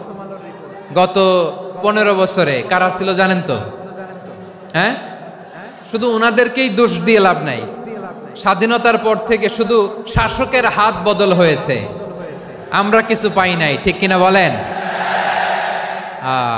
শুধু ওনাদের দোষ দিয়ে কি লাভ? একদল খাইছে, আরেক দল খাওয়ার জন্য রেডি হয়ে আছে। আমরা এরকম চাই না। আমরা চাই স্বাধীন সার্বভৌম বাংলাদেশ, আমরা চাই দুর্নীতিমুক্ত বাংলাদেশ। আমি নিউজটা যে কতবার পড়লাম, এটা কি সম্ভব? 3.25 লাখ কোটি টাকা লুটপাট, মানে লুটপাট করতে করতে এদেশের জনগণকে ফুটপাতে বসায় দিচ্ছে। প্রিয় ভাইয়েরা, তাহলে জাপানের মানুষও মানুষ, আমরাও মানুষ। সিদ্ধান্ত আপনার, কোন মানুষ হবেন, ভালো মানুষ না খারাপ মানুষ? আজকের আলোচনার বিষয় হচ্ছে মানব সম্পদের উন্নয়ন, human resource development. It's a process to increase the capacity of knowledge, skill, capacity of the people of a country. একটা দেশের মানুষের জ্ঞান, তাদের দক্ষতা কি করে বাড়ানো যায়, বাড়িয়ে দেশের উন্নয়ন করানো যায়, এটাই হচ্ছে মানব সম্পদ উন্নয়নের মূল কথা। তাহলে মানব সম্পদ হচ্ছে একটা দেশের সবচাইতে শক্তিশালী পুঁজি। প্রাকৃতিক সম্পদ, খনিজ সম্পদের চেয়েও দামি হচ্ছে মানব সম্পদ। আমার প্রিয় যশোর, প্রাকৃতিক সম্পদ, খনিজ সম্পদের চেয়ে দামি সম্পদ কি সম্পদ? আল্লাহ তাআলা দয়া করে আমাদেরকে এই মানব সম্পদ দিয়েছেন। আসুন আমাদের এই মানুষগুলোকে আমরা সোনার মানুষ বানাই। রাজি আছেন তো সবাই? রাজি আছেন? মানুষ পারে না এমন কোনো কিছু নাই, চাইলে সব পারে। এজন্য মানুষকে তারবিয়া দিতে হবে, যথাযথভাবে তাদেরকে গড়তে হবে। আসুন আমরা সিরাতের আয়নায় বিশ্বনবীর জীবনী থেকে দেখি তিনি কিভাবে হিউম্যান রিসোর্সকে ম্যানেজ করতেন। যদি আপনাদের সময় হয়, 2-1টা উদাহরণ দিয়ে আজকে আমি আমার আলোচনার বিদায় নিব। হবে সময় হবে কয়েক মিনিট? হ্যাঁ, শান্ত থাকবেন তো? শান্ত থাকবা? হ্যাঁ, ঠিক আছে। এই ধাক্কার মধ্যে ঢুকছে, এবার মজা বুঝতেছে তো? হ্যাঁ, মানা করছিলাম না? ঠিক আছে, টের পাও। হ্যাঁ, ঠিক আছে। যে আওয়াজ করবে আমি ওকে দেখতেছি, কে কে আওয়াজ করে দেখতেছি। শেষ কথা, শেষের দিকে চলে আসছি। বিষ্ণু ইসলাম কিভাবে হিউম্যান রিসোর্সকে ম্যানেজ করতেন, মজার কথা আছে কয়েকটা, বলে বিদায় নিব। বিশ্বনবী কিভাবে এই মানব সম্পদকে ম্যানেজ করতেন। বিশ্বনবী, he was a very good talent hunter, চৌকস ট্যালেন্ট হান্টার ছিল। কার মধ্যে কি ট্যালেন্ট আছে দেখলেই বুঝে ফেলতেন। সুবহানাল্লাহ পড়বেন না? কি নবী আমরা পেয়েছি! He was a very good talent hunter. আমার নবী, তিনি চৌকস ট্যালেন্ট হান্টার ছিলেন। কার মধ্যে কি প্রতিভা বের করতেন, ওই প্রতিভাকে ইসলামের কল্যাণে কাজে লাগাতেন। সুবহানাল্লাহ বলেন। যাকে যেই জায়গায় সেট করলে ভালো হবে তাকে ওই জায়গায় সেট করতেন। কয়েকজন সাহাবীর জীবনী শোনাই। আবু মাহজুরা রাদিয়াল্লাহু তাআলা আনহু, মক্কার মুয়াজ্জিন, আগে ছিল মুশরিক, পরে হয়েছে মুমিন। উনি কিভাবে মুমিন হইলেন এই ঘটনাটা একটু আপনাদের শোনাতে চাই। তা আপনাদের তো সময় নাই হাতে, হ্যাঁ সময় আছে? এই জেনজি শেষ করে দিল আজকের প্রোগ্রামটা। 1 ঘন্টা ধাক্কা ধাক্কি করে কেমনে দাঁড়ায় আছে আমি বুঝলাম না।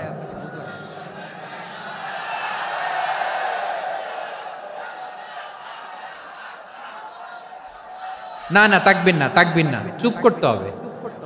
What I need, you stop. Just shut up. চুপ। হ্যাঁ ঠিক আছে, এভাবে। আবু মাহজুরা রাদিয়াল্লাহু তাআলা আনহু কিভাবে মুসলিম হলেন আওয়াজ করে শুনেন। হুনাইনের যুদ্ধ 8ম হিজরি, বিষ্ণু ইসলাম হুনাইনের যুদ্ধ শেষে ফিরতেছেন। পথিমধ্যে বেলাল রাদিয়াল্লাহু তাআলা আনহু, এই যে আবার কথা, আই রে আল্লাহ রে, এখানে ধাক্কা ধাক্কি কেন? চলে যাও, পেছনে যাও, পেছনে যাও। কি আজীব তামাশা! যেখানে যায় এখানে ধাক্কা ধাক্কি, মারামারি, গায়ের উপরে, কাঁধের উপরে, শাউটিং। অনেক গুরুত্বপূর্ণ কথা পয়েন্ট করে নিয়ে আসে যে বলবো, এই শাউট করার কারণে প্রোগ্রামটাই নষ্ট করে দেয়। আসছে আমার ভালোবাসা দেখাইতে, প্রোগ্রামটাই শেষ করে দিয়ে চলে যায়। স্টপ। আবার কথা বল, স্টপ।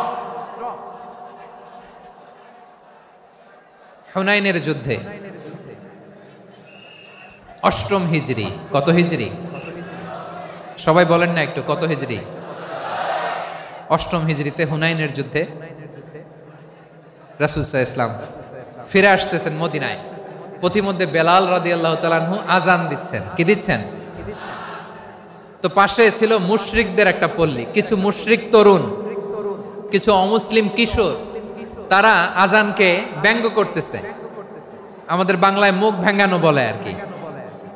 বেলাল রাদিয়াল্লাহু তাআলা আনহু আজান দিচ্ছেন, ওই বাচ্চাগুলো মুশরিক, তো ওরা আজানকে ব্যঙ্গ করতেছে, বিকৃতি করে ওরাও আজান দিচ্ছে। উদ্দেশ্য হচ্ছে আজানকে নিয়ে ঠাট্টা করা। উদ্দেশ্য কি? ঠাট্টা করা। ব্যাপারটা মনে কষ্ট পাওয়ার মতো ব্যাপার না? কিন্তু বিশ্বনবী ওইখানে দেখেন কি খুঁজলেন। বিশ্বনবী খেয়াল করলেন অমুসলিম কিশোরদের মধ্য থেকে একটা কিশোরের গলাটা বড় দরাজ গলা, কণ্ঠটা বড় সুন্দর। খেয়াল করে দেখলেন যে কিছু কিশোর বেলালের আজানকে ব্যঙ্গ করে, বিকৃতি করে, কিন্তু একজনের কণ্ঠ দেখতে পাচ্ছেন না এত দূরে, কিন্তু কণ্ঠটা বড় সুন্দর, দরাজ গলা। বিশ্বনবী সাহাবীদেরকে বললেন, ধরো এগুলারে, ধরো। সবগুলারে ধরে বিশ্বনবীর সামনে আনা হলো। ওরা হাঁটু গেড়ে বসলো। বিশ্বনবী বললেন, তোমাদের মধ্যে কে যেন ব্যঙ্গ করে আজান দিচ্ছিল, তার গলাটা বড় উঁচু, গলার বেসটা বড় মজবুত, মেলোডিয়াস, সুমধুর কণ্ঠ। কে? আবু মাহজুরা বলে, আমার বন্ধুরা সবাই আমার দিকে আঙ্গুল দেখায়, আমি পড়ে গেছি বিপদে। রাসূল সাল্লাল্লাহু আলাইহি ওয়াসাল্লাম বাকি অমুসলিম তরুণদেরকে ছেড়ে দিলেন, বললেন তোমরা যাও। এবার আবু মাহজুরারে পাইছে। আবু মাহজুরার চুলের মধ্যে হাত দিলেন বিশ্বনবী, মাথায় হাত দিয়ে বললেন, এবার আজান দাও দেখি। আবু মাহজুরা বলে, আমি তো আজান দিতে জানি না, কারণ আমি তো বেলালেরটা শুইনা দিছি, আমার তো মুখস্থ নাই, আমি তো আজান দিতে জানি না। বিশ্বনবী বললেন, জানো না? তাহলে আসো, আমি তোমারে শিখাই দেই। সুবহানাল্লাহ পড়েন। আবু মাহজুরা হাঁটু গেড়ে বসে, বিশ্বনবীর মোবারক হাত আবু মাহজুরার চুলের মধ্যে। বিশ্বনবী আজানের মুআল্লিম আবু মাহজুরাকে বলতেছে, ঠিক আছে তোমারে শিখাই দিচ্ছি, আমি যা যা বলবো আমার সাথে সাথে বলো, পারবা? আবু মাহজুরা বলে, পারবো। বিশ্বনবী আজান দিচ্ছেন, মাথায় হাত দিয়ে আল্লাহু আকবার, আল্লাহু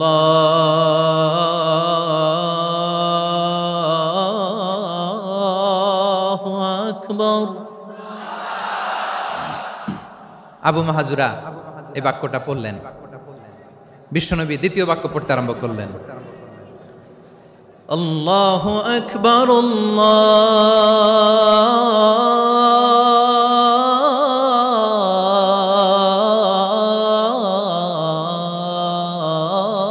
আল্লাহু আকবার। আবু মাহজুরা এই বাক্যটা বললেন। বিশ্বনবী আবু মাহজুরার মাথার মধ্যে হাত দিয়ে তৃতীয় বাক্য পড়লেন, أشهد أن لا إله إلا الله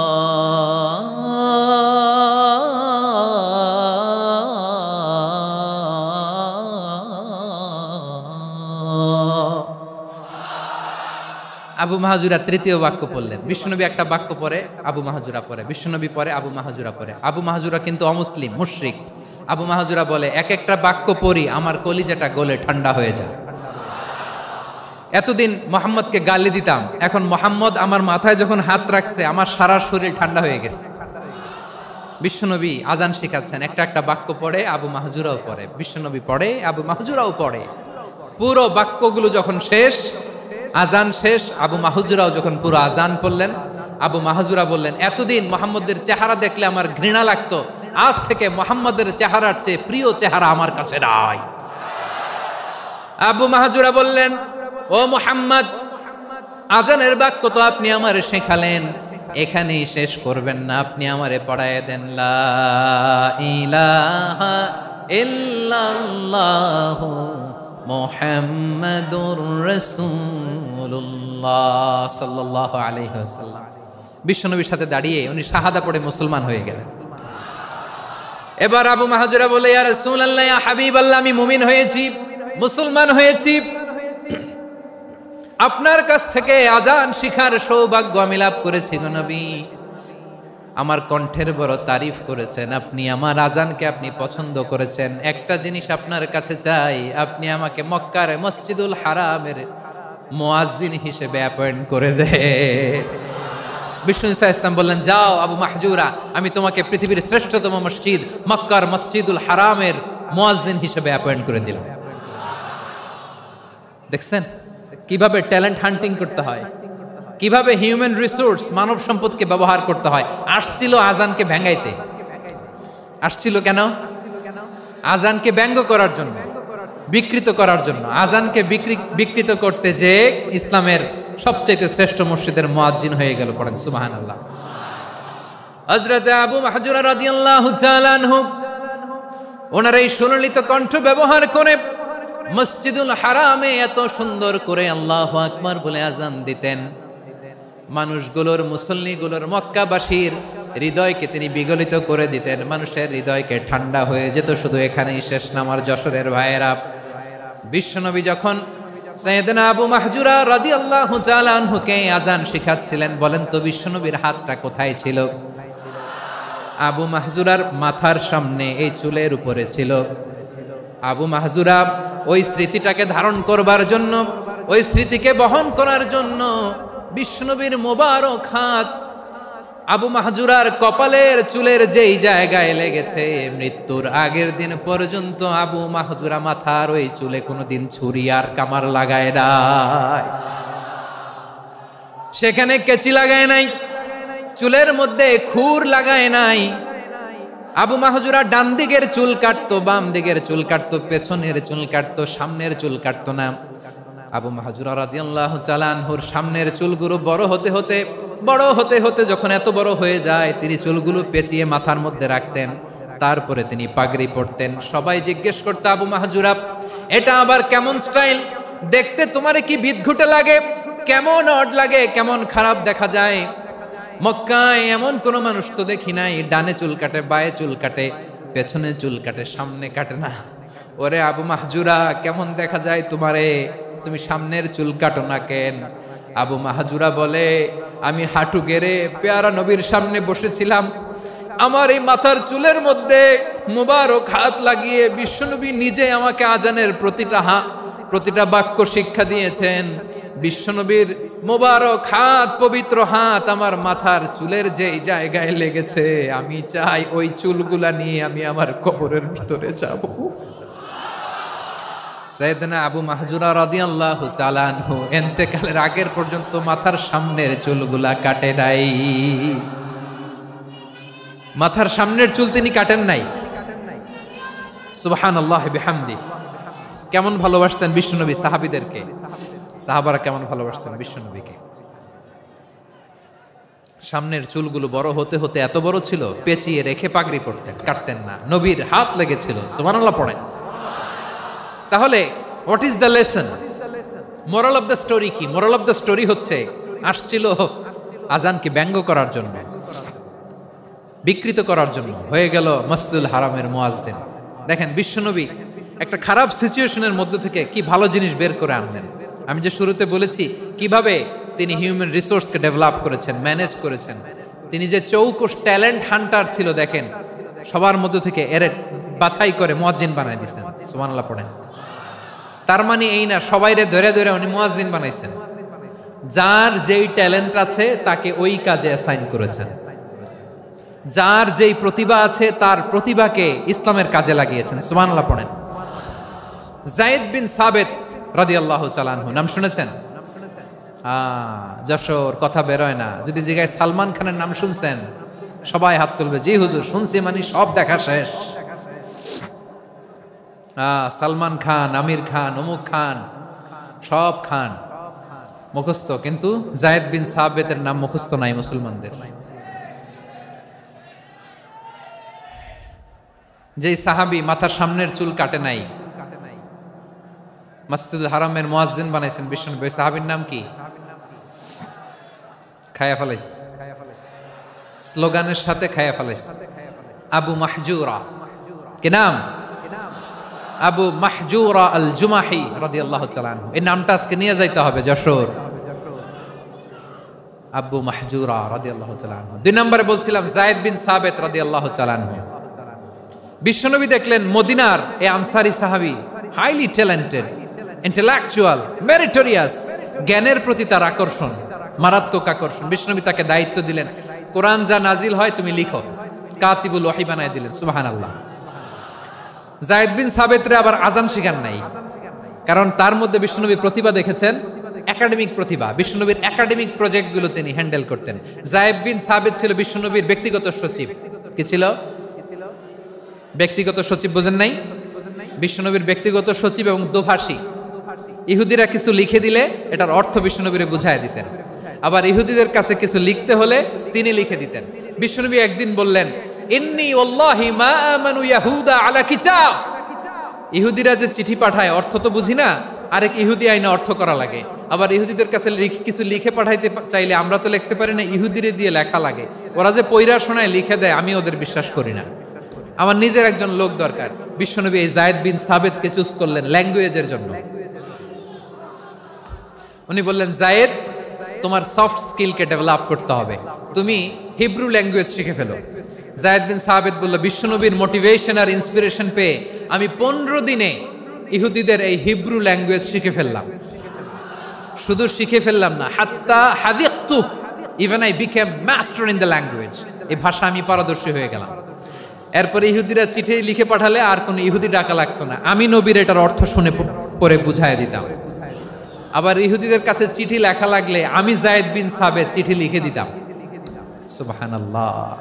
দেখেন এত সাহাবীর মধ্য থেকে বিশ্বনবীর একাডেমিক প্রজেক্ট, ব্যক্তিগত সচিব, দোভাষী হিসেবে তিনি যায়েদ বিন সাবিতের মতো তরুণকে নির্বাচিত করেছেন। কেমন ট্যালেন্ট হান্টার ছিল আমার নবী। সুবহানাল্লাহ পড়বেন না?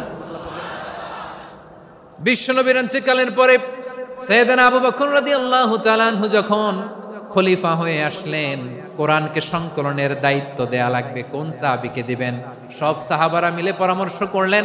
সাইয়েদনা আবু বকর, ওমর সবাই মিলে এই বিশাল কোরআন সংকলনের গুরু দায়িত্ব বিশ্বনবীর ব্যক্তিগত সচিব, বিশ্বনবীর দোভাষী, বিশ্বনবীর সিলেক্ট করাই লোক যায়েদ ইবনে সাবিত রাদিয়াল্লাহু তাআলা আনহুকে দিয়েছে। কোরআনের কপি তো আজকে এখানে রাখে নাই। এই যে আজকের যে কোরআন পড়েন, এটা আগে এরকম ছিল না।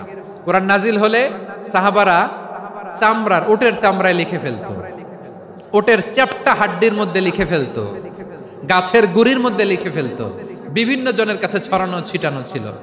আবু বকর রাদিয়াল্লাহু তাআলা আনহু একসাথে করলেন, পরবর্তীতে উসমান রাদিয়াল্লাহু তাআলা আনহু একসাথে করলেন। 114 সূরার এখন এই মুসহাফ, এই কম্পাইলেশন, এই কপি আমরা পেয়েছি, যার হিউজ কন্ট্রিবিউশন ছিল। এই পুরো কোরআন কম্পাইলেশনের প্রজেক্ট ম্যানেজার ছিল যায়েদ বিন সাবিত রাদিয়াল্লাহু তাআলা। কোরআন কম্পাইলেশনের প্রজেক্ট ম্যানেজার। দেখেন উনারে মাথায় হাত দিয়ে আজান শিখায় নাই। সুবহানাল্লাহ কইবেন না? তাহলে প্রথম সাহাবী আবু মাহজুরাকে মুয়াজ্জিন বানাইলেন, যায়েদ বিন সাবিতকে ব্যক্তিগত সচিব আর দোভাষী বানালেন। মুসআব ইবনে উমাইর রাদিয়াল্লাহু তাআলা আনহুকে ইসলামের প্রথম অ্যাম্বাসেডর বানালেন। তাহলে তৃতীয় নাম্বার একজন সাহাবীর নাম বলছি, মুসআব ইবনে উমাইর। মুসআব কি নাম? নামটা কেমন লাগে? এই কয়েকজনের ভাল লাগে, বাকিদের ভাল লাগে না? ভাল লাগে? এই এই আর কয়েকটা মিনিট দেওয়া যাবে না আমাকে আল্লাহর রাস্তে? হ্যাঁ ঠিক আছে, আমি তোমাদেরকে ভালোবাসা দেখাবো, দোয়া করব যদি চুপ থাকো, একেবারে চুপ, কষ্ট সহ্য করো, বাকিরা যা সওয়াব পাবে তোমরা ডবল পাবা, যেহেতু কষ্ট বেশি, কিন্তু চুপ। 3 নাম্বার সাহাবীর নাম মুসআব। এই ধাক্কাধাক্কি কেন? ধাক্কাধাক্কি কেন রে ভাই? না না না, এরকম হইলে আসবো না যশোর, আমি আর আসবো না। হয় পিছনে চলে যাও, নাহলে চুপ, ধাক্কাধাক্কি নাই। 3 নাম্বার সাহাবীর নাম মুসআব। কি নাম? He was the first ambassador in Islam. ইসলামের প্রথম ডিপ্লোম্যাট, প্রথম কূটনৈতিক, ইসলামের প্রথম কূটনৈতিক, ইসলামের প্রথম ডিপ্লোম্যাট, প্রথম অ্যাম্বাসেডর মুসআব ইবনে উমাইর। মক্কার তরুণ যুবক, উনি পারফিউম লাগাইলে মানুষ দেখলেই বুঝতো এটা মুসআব লাগাইছে। এমন ড্যাশিং ফেসের ছিল, এমন স্মার্ট ড্যাশিং ফেস, এমন পার্সোনালিটির মানুষ ছিল মুসআব রাদিয়াল্লাহু তাআলা আনহু। কারণ যিনি ইসলামের স্পোকম্যান হবেন, মুখপাত্র হবেন, তার স্মার্ট হওয়ার দরকার আছে না নাই? আকাবার প্রথম শপথ যখন হলো, তাদের সাথে বিষ্ণু ঈসা ইসলাম মদিনাতে একজন মুখপাত্র পাঠালেন, ডিপ্লোম্যাটকে পাঠালেন, অ্যাম্বাসেডর অফ ইসলাম, তিনি হচ্ছেন মুসআব ইবনে উমাইর। পড়েন সুবহানাল্লাহ। বিশ্বনবী দেখলেন সে অনেক স্মার্ট, তার ডেডিকেশন আছে, সিনসিয়ারিটি আছে, এবং মদিনায় যে আউস খাজরাজ গোত্রের নেতাদের সাথে ডিল করতে হবে, ইহুদিদের সাথে ডিল করতে হবে, ওখানে একজন পাক্কা জানু খেলোয়াড়ের দরকার আছে না নাই? মুসআব ইবনে উমাইর রাদিয়াল্লাহু তাআলা আনহু, ওনাকে বিষ্ণু ঈসা ইসলাম চুজ করলেন। এবং বিষ্ণু ঈসা ইসলামের এই চুজিংটা, এই সিলেকশনটা এত সুন্দর ছিল, তিনি মদিনাতে যে বিশ্বনবী আসার আগেই মদিনার জমিনকে তিনি উর্বর করে ফেলছেন। প্রতিটা ঘরে ঘরে কালিমার দাওয়াত তিনি পৌঁছায় দিচ্ছেন। জুমার বিধান নাজিল হয়েছে, কিন্তু মক্কায় পরিবেশ নাই জুমা পালনের। বিষ্ণু ঈসা ইসলাম একজনকে দিয়ে খবর পাঠালেন, যাও মদিনায় মুসাবকে যে বলো, মুসাব তো আমার শিক্ষক, আমার স্পোকম্যান, মদিনাতে যেন তারা জুমা কায়েম করে। বিশ্বনবীর আগেই মুসআব মদিনার মুসলিমদেরকে নিয়ে মদিনায় প্রথম জুমা কায়েম করে ফেলছে। কোন সুবহানাল্লাহ। ডিপ্লোম্যাটদের কেমন হইতে হয়, অ্যাম্বাসেডরের কেমন হইতে হয়, মুসআব রাদিয়াল্লাহু তাআলা আনহুর কাছ থেকে শিখে নাও। মুসআব নামটা কেমন লাগে? যশোর যাদের সন্তান হবে, ছেলে সন্তান, আমার রাস্তায় পাইলে সবাই জিজ্ঞেস করে, হুজুর একটা নাম দেন, আমার ছেলে হবে। যশোরবাসীর জন্য আমি একটা নাম দিয়ে দিলাম, নাম রাখতে হবে মুসআব। কি নাম? নামটা যাদের ভাল লাগে, ছেলে সন্তান অনাগত আসবে, মনে চাইলে নাম রেখে দিবেন মুসআব রাদিয়াল্লাহু তাআলা আনহুর নামে মুসআব। তাহলে মুসআব রাদিয়াল্লাহু তাআলা আনহুকে বিশ্বনবী ল্যাঙ্গুয়েজ শিখান নাই, সফট স্কিল শিখান নাই। যায়েদ রাদিয়াল্লাহু তিনি হিব্রু ল্যাঙ্গুয়েজ শিখেছেন, সুরিয়ানি শিখেছেন, কিন্তু মুসআবকে তিনি বানিয়েছেন the spokesman of Islam, the first diplomat, the ambassador of Islam. সুবহানাল্লাহ পড়বেন না? আব্দুল্লাহ ইবনে আব্বাস রাদিয়াল্লাহু তাআলা আনহু বিশ্বনবীর কাজিন, চাচাতো ভাই। আবার মাইমুনা রাদিয়াল্লাহু তাআলা আনহু, মাইমুনা নবীর স্ত্রী, তিনি ছিলেন আব্দুল্লাহর আপন খালা। তো নবীর বউ যদি ওনার খালা হয়, নবী তার কি? বুঝে নাই, নবী তার কি? খালু। তাহলে সম্পর্ক অনেক গভীর, কাজিন আবার খালু, ছোট্ট মানুষ, তাই রাতে মাঝে মাঝে ঘরে থাকতো। বিশ্বনবী দেখলেন আব্দুল্লাহ যেহেতু আমার ঘরে ঢুকতে পারে, আব্দুল্লাহরে এই উম্মতের বড় শিক্ষাবিদ বানাইতে হবে। কথা বোঝে নাই? আব্দুল্লাহকে কি বানাইতে হবে? শিক্ষাবিদ, এডুকেটর অফ দিস উম্মাহ, এই উম্মার শিক্ষাবিদ বানাইতে হবে। তাই আব্দুল্লাহ ইবনে আব্বাসকে বিশ্বনবী হাতে কলমে শিক্ষা দিয়েছেন। আহারে, আর এরপরে যে কি ভাষা আসবে তোমাদের জন্য আমার মুখ থেকে আমি নিজেও জানি না। 1 ঘন্টা যাবত ধাক্কা ধাক্কি মারামারি। তো আসতে বলছে কে তোমাকে? পেছনে চলে যাও, জায়গা না পেলে। পুরো প্রোগ্রামটাই নষ্ট করে দিল।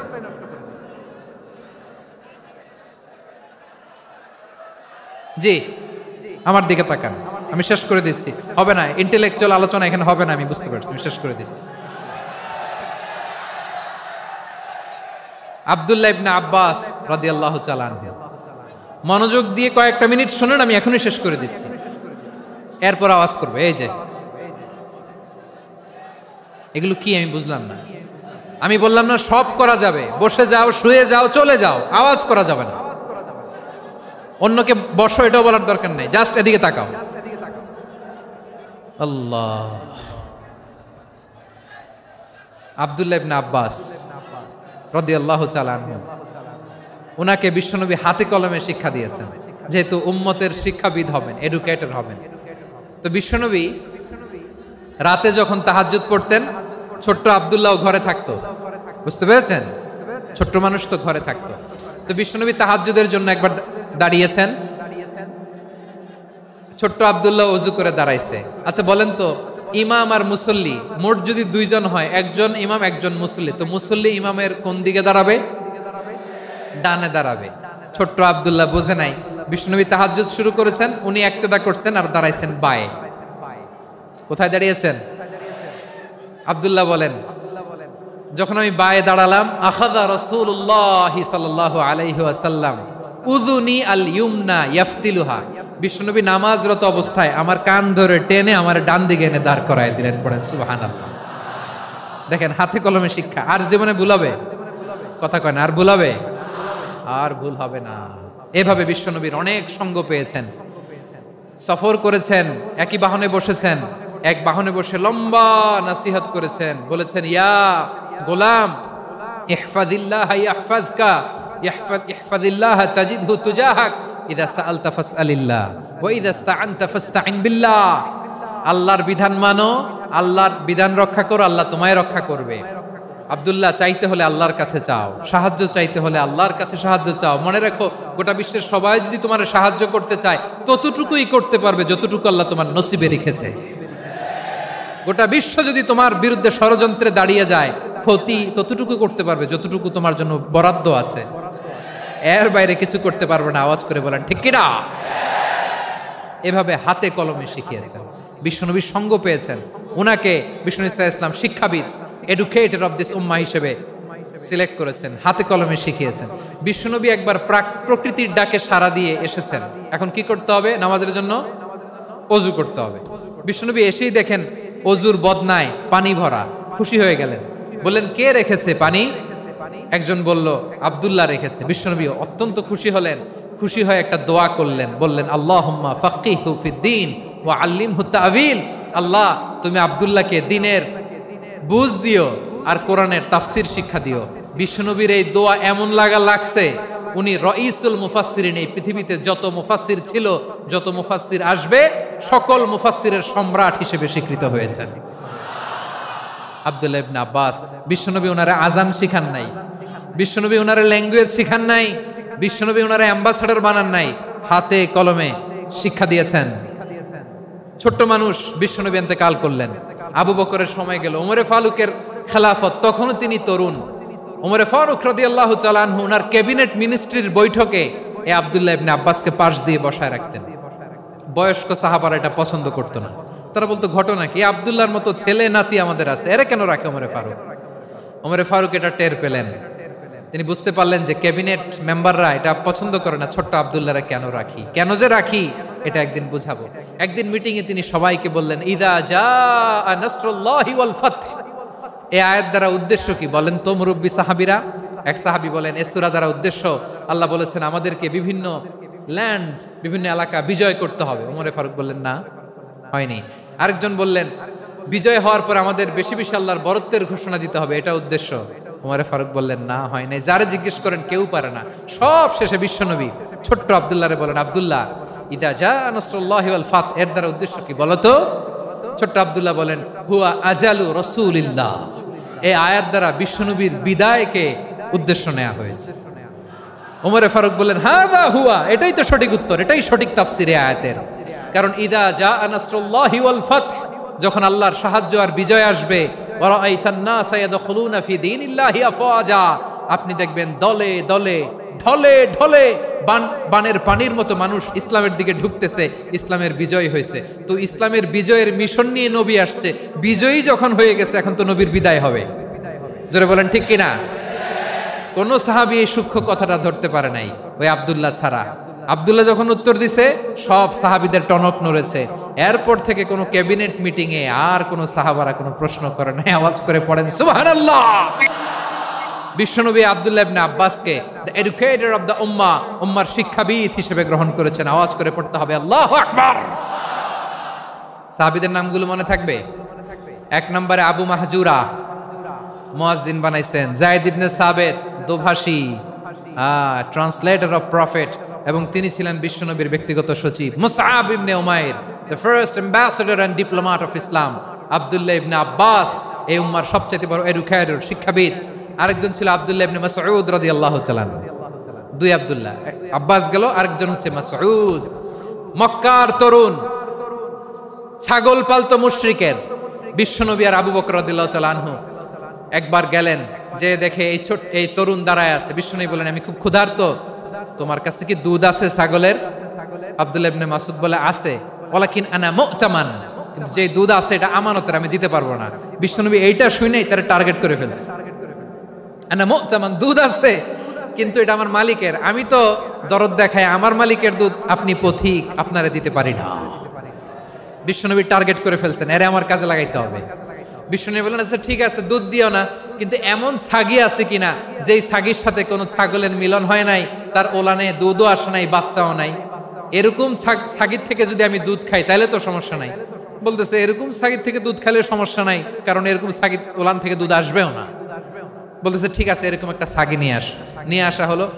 বিশ্বনবী বিসমিল্লাহ বলে ওই ছাগির ওলানে হাত দিলেন। হাত দিতে দেরি, পুরো ওলানটা দুধে ভরে যেতে দেরি হয় না। বিশ্বনবী আর আবু বকর রাদিয়াল্লাহু তাআলা আনহু দহন করে পেট ভরে খেলেন। এই দৃশ্য আব্দুল্লাহ ইবনে মাসউদের হৃদয়ে দাগ কাটলো। এই মুজিজা দেখে তিনি বললেন, আশহাদু আল্লা ইলাহা ইল্লাল্লাহ ওয়া আশহাদু আন্না মুহাম্মাদুর রাসূলুল্লাহ। তিনি ষষ্ঠ মুসলিম ছিলেন, 6 নম্বর মুসলমান। ওনাকে টার্গেট করে বিশ্বনবী দেখলেন এমন ইন্টেলেকচুয়াল ব্রেন, উনি সূক্ষ্ম সূক্ষ্ম জিনিস বুঝে বেশি, ফিকহি জ্ঞান ওনার মধ্যে বেশি। বিশ্বনবী ওনাকে কোরআনের জ্ঞান শিক্ষা দিতে লাগলেন। উনি বিশ্বনবী সবার কাছে কোরআন শোনায়, কিন্তু বিশ্বনবী নিজে আব্দুল্লাহ ইবনে মাসউদের কাছ থেকে কোরআন শুনতো। বিশ্বনবী একবার বললেন, ইকরা আলাইয়া ইয়া মাসউদ। ইবনে মাসউদ, একবার শোনাও তো কোরআন দেখি। আব্দুল্লাহ ইবনে মাসউদ বলে, আকরাউ আলাইকা ওয়া আলাইকা উনজিল। নবী, আপনার উপর কোরআন নাজিল হয় আর আমি আপনার সামনে কোরআন পড়ব। বিশ্বনবী বললেন, ইন্নী উহিব্বু আন আসমাআহু মিন গায়রি। আমি নিজে পড়তে যেমনি ভালোবাসি, অন্যে পড়ুক আমি শুনবো, এটাও আমি ভালোবাসি। সূরা নিসা তিনি তেলাওয়াত করে শুনিয়েছেন। এমন সূক্ষ্ম সূক্ষ্ম বিষয় বিশ্বনবী উনাকে ধরিয়ে দিয়েছেন। উনি হয়ে গিয়েছেন, আব্দুল্লাহ ইবনে আব্বাস হয়েছেন রাইসুল মুফাসসিরিন, উনি হয়ে গিয়েছেন ফাকিহুল উম্মাহ। ওনার চাইতে বড় ফকি এই পৃথিবী আর দেখবে না। চিল্লায় বলেন সুবহানাল্লাহ। উনি বলতেন, ওয়াল্লাহি ওয়াল্লাহি ইল্লাযী লা ইলাহা গায়রু মা উনজিলাত সূরাতুন ইল্লা ওয়া আনা আ'লামু আইনা উনজিলাত ওয়া ফীমা উনজিলাত। বিশ্বনবী এমন ভাবে কোরআনের দার্স আমাকে দিয়েছেন, কোরআনে যত সূরা নাজিল হয়েছে, যেখানে নাজিল হোক না কেন আমি জানি এটা কোথায় নাজিল হয়েছে এবং কোন প্রেক্ষাপটে নাজিল হয়েছে। এমন একটা সূরা নাই যে সূরার কোথায় নাজিল হয়েছে আমি মাসুদের জানা নাই, কোন প্রেক্ষাপটে নাজিল হয়েছে আমার জানা নাই। এরকম ঘটবে না। চিল্লায় বলেন আল্লাহু আকবার। এই আব্দুল্লাহ ইবনে মাসউদ রাদিয়াল্লাহু তাআলা আনহু ওমর ফারুকের সময় কুফার চিফ জাস্টিস ছিলেন। কুফা নগরীর চিফ জাস্টিস। চিফ জাস্টিস বুঝেন নাই? বিচারপতি। কি ছিলেন? সবাই বলে নাই, কি ছিলেন? বিচারপতি ছিলেন। এবং ওনার যে ফিকহি জ্ঞানের ধারা, এটাই আলকামা, ইব্রাহিম আন-নাখাই, হাম্মাদ ইবনে সুলাইমান হয়ে ইমাম আবু হানিফা পর্যন্ত পৌঁছেছে। এবং ওনার ফিকহি জ্ঞানের ধারাই হানাফি মাযহাবে অ্যাকসেপ্ট হয়েছে। আজও এগুলো হানাফি মাযহাবে চর্চিত হয়। হানাফি মাযহাবের সব ফিক আব্দুল্লাহ ইবনে মাসউদের ফিকহি জ্ঞানের ধারা থেকে নেওয়া হয়েছে। চিল্লায় পড়েন সুবহানাল্লাহ। তাহলে উনাকে বিশ্বনবী বানিয়েছেন জুরিস্ট, আইনবিদ, ফকিহ। উনারে আজান শিখান নাই। হিউম্যান রিসোর্স ডেভেলপমেন্ট কিভাবে করবেন, মানব সম্পদের উন্নয়ন কিভাবে করতে হয়, কিভাবে যার যেখানে প্রতিভা কাজে লাগাতে হয় উনি দেখিয়েছেন। সুবহানাল্লাহ পড়বেন না? খালিদ বিন ওয়ালিদ নাম শুনছেন? কে কে শোনেন নাই হাত তোলেন। কি ছিলেন? বীর যোদ্ধা। বীর যোদ্ধা ছিলেন খালিদ বিন ওয়ালিদ, কিন্তু তিনি ইসলাম ধর্ম গ্রহণ করেছেন অনেক দেরিতে, 8ম হিজরিতে। তার মানে 8ম হিজরির আগে উনি মুশরিকদের পক্ষে লড়াই করেছেন। ওনার হাতে কত মুসলিম সাহাবী যে নিহত হয়েছে হিসাব নাই। বিষ্ণুনবী টার্গেট করে রাখছে, তুমি আমাদের মুসলিমদের এত ক্ষতি করলা, তুমি যখন মুসলমান হবা তোমার দিয়ে আমি এমন কাম করামু যে এটা আর কেউ করতে পারবে না। সুবহানাল্লাহ নাই। যশোর ক্লান্ত হয়ে গেছে।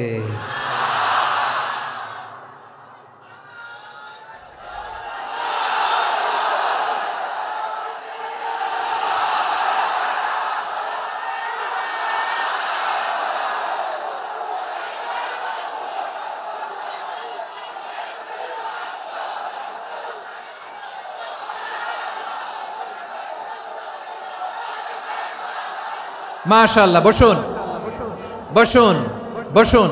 খালিদ বিন ওয়ালিদ রাদিয়াল্লাহু তাআলা 8ম হিজরিতে মুসলিম হয়েছেন, মক্কা বিজয়ের আগে। তো মক্কা বিজয়ের আগে যখন মুসলিম হয়েছেন, এর আগে কি করছেন? কাফিরদের সাথে যুদ্ধ করেছেন। উনি উহুদের যুদ্ধে মুসলমানদের যে পরাজয় ভাব, কঠিন পরিস্থিতির মুখোমুখি উনার কারণে পিছন থেকে এমন আতর্কিত আক্রমণ করেছেন, মুসলমানদেরকে কচুকাটা করেছেন। 8ম হিজরিতে আল্লাহ তাআলা হেদায়েতের নূর দিয়ে ওনার হৃদয়টাকে উজালা করে দিলেন। লা ইলাহা, এটা এমন বাণী যার হৃদয়ে একবার টাচ খাবে, এইটা থেকে সে আর পালিয়ে বেড়াতে পারে। ঝিনুকের ভেতর লুকিয়ে থাকে যেমন মতি, ঝিনুকের ভেতর লুকিয়ে থাকে যেমন মতি, কলমা শাহাদাতে আছে আল্লাহর জ্যোতি, কলমা শাহাদাতে আছে আল্লাহর জ্যোতি। ঠিক কিনা বলেন? মক্কা বিজয়ের আগে মুসলিম হলেন, হওয়ার পরেই বিশ্বনবীর টার্গেট ফুলফিল হলো। ওই যে টার্গেট করে রেখেছেন আর দোয়া করেছেন, খালিদ বিন ওয়ালিদ যদি মুসলিম হয় তাকে আমি মিলিটারি চিফ বানাবো। ওনাকে আজান শিখান নাই, ওনারে কান ধইরা নামাজের এই মাথা থেকে ওই মাথা আনান নাই, ফিকহি কোরআনের সূক্ষ্ম তাফসীর ওনারে শিখান নাই, অ্যাম্বাসেডর বানান নাই। বিষ্ণু ইসলাম উনাকে সামরিক অভিযানে প্রেরণ করেছেন। সামরিক অভিযানে তিনি প্রেরণ করেছেন। উনার জীবদ্দশায় উনার নেতৃত্বে যতগুলো যুদ্ধ হয়েছে, একটা যুদ্ধেও তিনি পরাজয় বরণ করেন নাই। ওমরে ফারুকের সময়কালে তিনি চিফ অফ মুসলিম মিলিটারি, মানে মুসলিম সেনাপতি হয়েছেন। যশোর আওয়াজ করো, ঠিক কিনা বলো? সেনাপতি, মুসলিম সেনাপতি। তাহলে কিভাবে হিউম্যান রিসোর্স ব্যবহার করতে হয় গোটা বিশ্ব আমার নবীর কাছ থেকে শিখে নাও। খালিদ বিন ওয়ালিদ, ওনাকে বিশ্বনবী একটা উপাধি দিয়েছেন। উপাধিটা হচ্ছে সাইফুল্লাহিল মাসলুল, আল্লাহর নাঙ্গা তরবারি, আল্লাহর খোলা তরবারি, দ্য ওপেন সোর্ড অফ আল্লাহ। খালিদ বিন ওয়ালিদ মুসলিম সেনাপতি। হাসান বিন সাবেত নাম শুনছেন? দেখি উনি কি ছিল বলেন। রাসূলের সভা কবি, কালচারাল হিজিমনিকে ডিফিট করার জন্য উনি ভালো অস্ত্র চালানো জানতেন না, ওই কাজে উনি যেতেন না। ওনার ছিল কাব্য প্রতিভা। কাব্য প্রতিভা, কাফিররা কবিতা দিয়ে নবীকে গালি দিত। বিশ্বনবী বলতেন, ইয়া হাসান আজিব আন রাসূলিল্লাহ, তুমি নবীর হয়ে কাফেরদের এই কথাগুলোর জবাব দাও। বিশ্বনবীর একটা মিম্বার ছিল। বিশ্বনবীর মিম্বারের পাশাপাশি মসজিদে নববীতে এই হাসান বিন সাবেতের জন্য বিশ্বনবী একটা স্পেশাল মিম্বার বানিয়ে দিয়েছেন। এখান থেকে তুমি জবাব দাও। এবং বিশ্বনবী বলেছেন, আল্লাহুম্মা আইয়িদহু বিরূহিল কুদুস, আল্লাহ হাসান আমার পক্ষে জবাব দেয়, তুমি জিব্রাইল মারফত তাকে সাহায্য পাঠাইয়া দিও। রাসূল সাল্লাল্লাহু আলাইহি ওয়াসাল্লামের সভা কবি, the poet of the prophet, নবীর কবি। উনি কবিতা দিয়ে, এমন উচ্চাঙ্গের ভাষায় কবিতা দিয়ে তিনি জবাব দিতেন, কাফিরদের গা শিহরে যেত, তাদের হৃদয়ে আগুন ধরে যেত। তাহলে এরকম কবিরও দরকার আছে না নাই? এখন যাকে আল্লাহ দিছে কাব্য প্রতিভা, এরা যদি আপনি যুদ্ধের ময়দানে পাঠান হবে? যারে দিছে সুরেলা গলা, এরা যদি অ্যাম্বাসেডর বানান হবে না। হাসান বিন সাবেত ছিলেন বিষ্ণু ইসলামের কবি। হুযায়ফা ইবনুল ইয়ামান বিশ্বনবীর গোয়েন্দা বিভাগের প্রধান। কিসের প্রধান? হুযায়ফা ইবনুল ইয়ামান। ওনার ছিল ডিটেকটিভ মাইন্ড, ডিটেকটিভ মাইন্ড, গোয়েন্দা বিভাগের প্রধান। এবং উনি হচ্ছেন সাহিবু সিররি রাসূলিল্লাহ, রাসূল সাল্লাল্লাহু আলাইহি ওয়াসাল্লামের গোপন তথ্যের ধারক বাহক। নবীর যেই কথা কেউ জানে না সব হুজাইফার পেটের ভিতরে ছিল। সুবহানাল্লাহ পড়েন। মদিনার যত ইহুদিদের একটা লিস্ট ছিল, এই লিস্ট শুধু দুইজন জানতো, বিশ্বনবী আর হুজাইফা। সুবহানাল্লাহ পড়বেন না? তাহলে উনাকে কোন দায়িত্ব দিছে? কোন বিভাগ? যশোর, আওয়াজ করো, কোন বিভাগ? গোয়েন্দা বিভাগের হেড ছিল। খন্দকের যুদ্ধে প্রচন্ড আজকের মতো শৈত্য প্রবাহ, মাটি খনন করতে করতে সাহাবীদের পেটে ক্ষুধা নাই, দাঁড়াইতে পারে না নামাজের জন্য, এত ক্লান্ত, ক্ষুধা, ক্লান্ত, শ্রান্ত। বিশ্বনবী বললেন, কে আছো এই কঠিন শীত, এই ভয় আর ক্ষুধার মধ্যেও খন্দকের পরীক্ষার টপকে শত্রু শিবিরে যে আমাকে তথ্য দিবা, কে আছো? কারো গায়ে শক্তিই নাই যে দাঁড়াবে, কেউ দাঁড়ায় না। বিশ্বনবী তখন নিজে হুজাইফাকে ডাক দিলেন, হুজাইফা, যে আমাকে আজকে শত্রু শিবিরের তথ্য এনে দিবে সে জান্নাতে আমার মোরাফাকা, আমার সঙ্গী হবে। হুজাইফা রাদিয়াল্লাহু ইবনুল ইয়ামান জীবনের ঝুঁকি নিয়ে এই ক্ষুধা, শৈত্য প্রবাহ, কোল্ড ওয়েভসকে উপেক্ষা করে পরীক্ষা টপকে শত্রু শিবিরে যে সবার কথাগুলো চুপে চুপে শুনে বিশ্বনবীর দরবারে এসে গোয়েন্দাদের মতো তথ্য সরবরাহ করেছে। বিশ্বনবীর গোয়েন্দা বিভাগের প্রধান হুজাইফা ইবনুল ইয়ামান ইন্টেলিজেন্স বিভাগ চালাতেন। মুনাফিকদের নাম ওনার কাছে ছিল। মুআয ইবনে জাবাল মদিনা রাষ্ট্রের সবচেয়ে সিনিয়র আমলা ছিলেন। আমলাতন্ত্র চিনেন তো? প্রশাসনিক কাজ যারা চালায়, অ্যাডমিনিস্ট্রেশন বুঝেন না?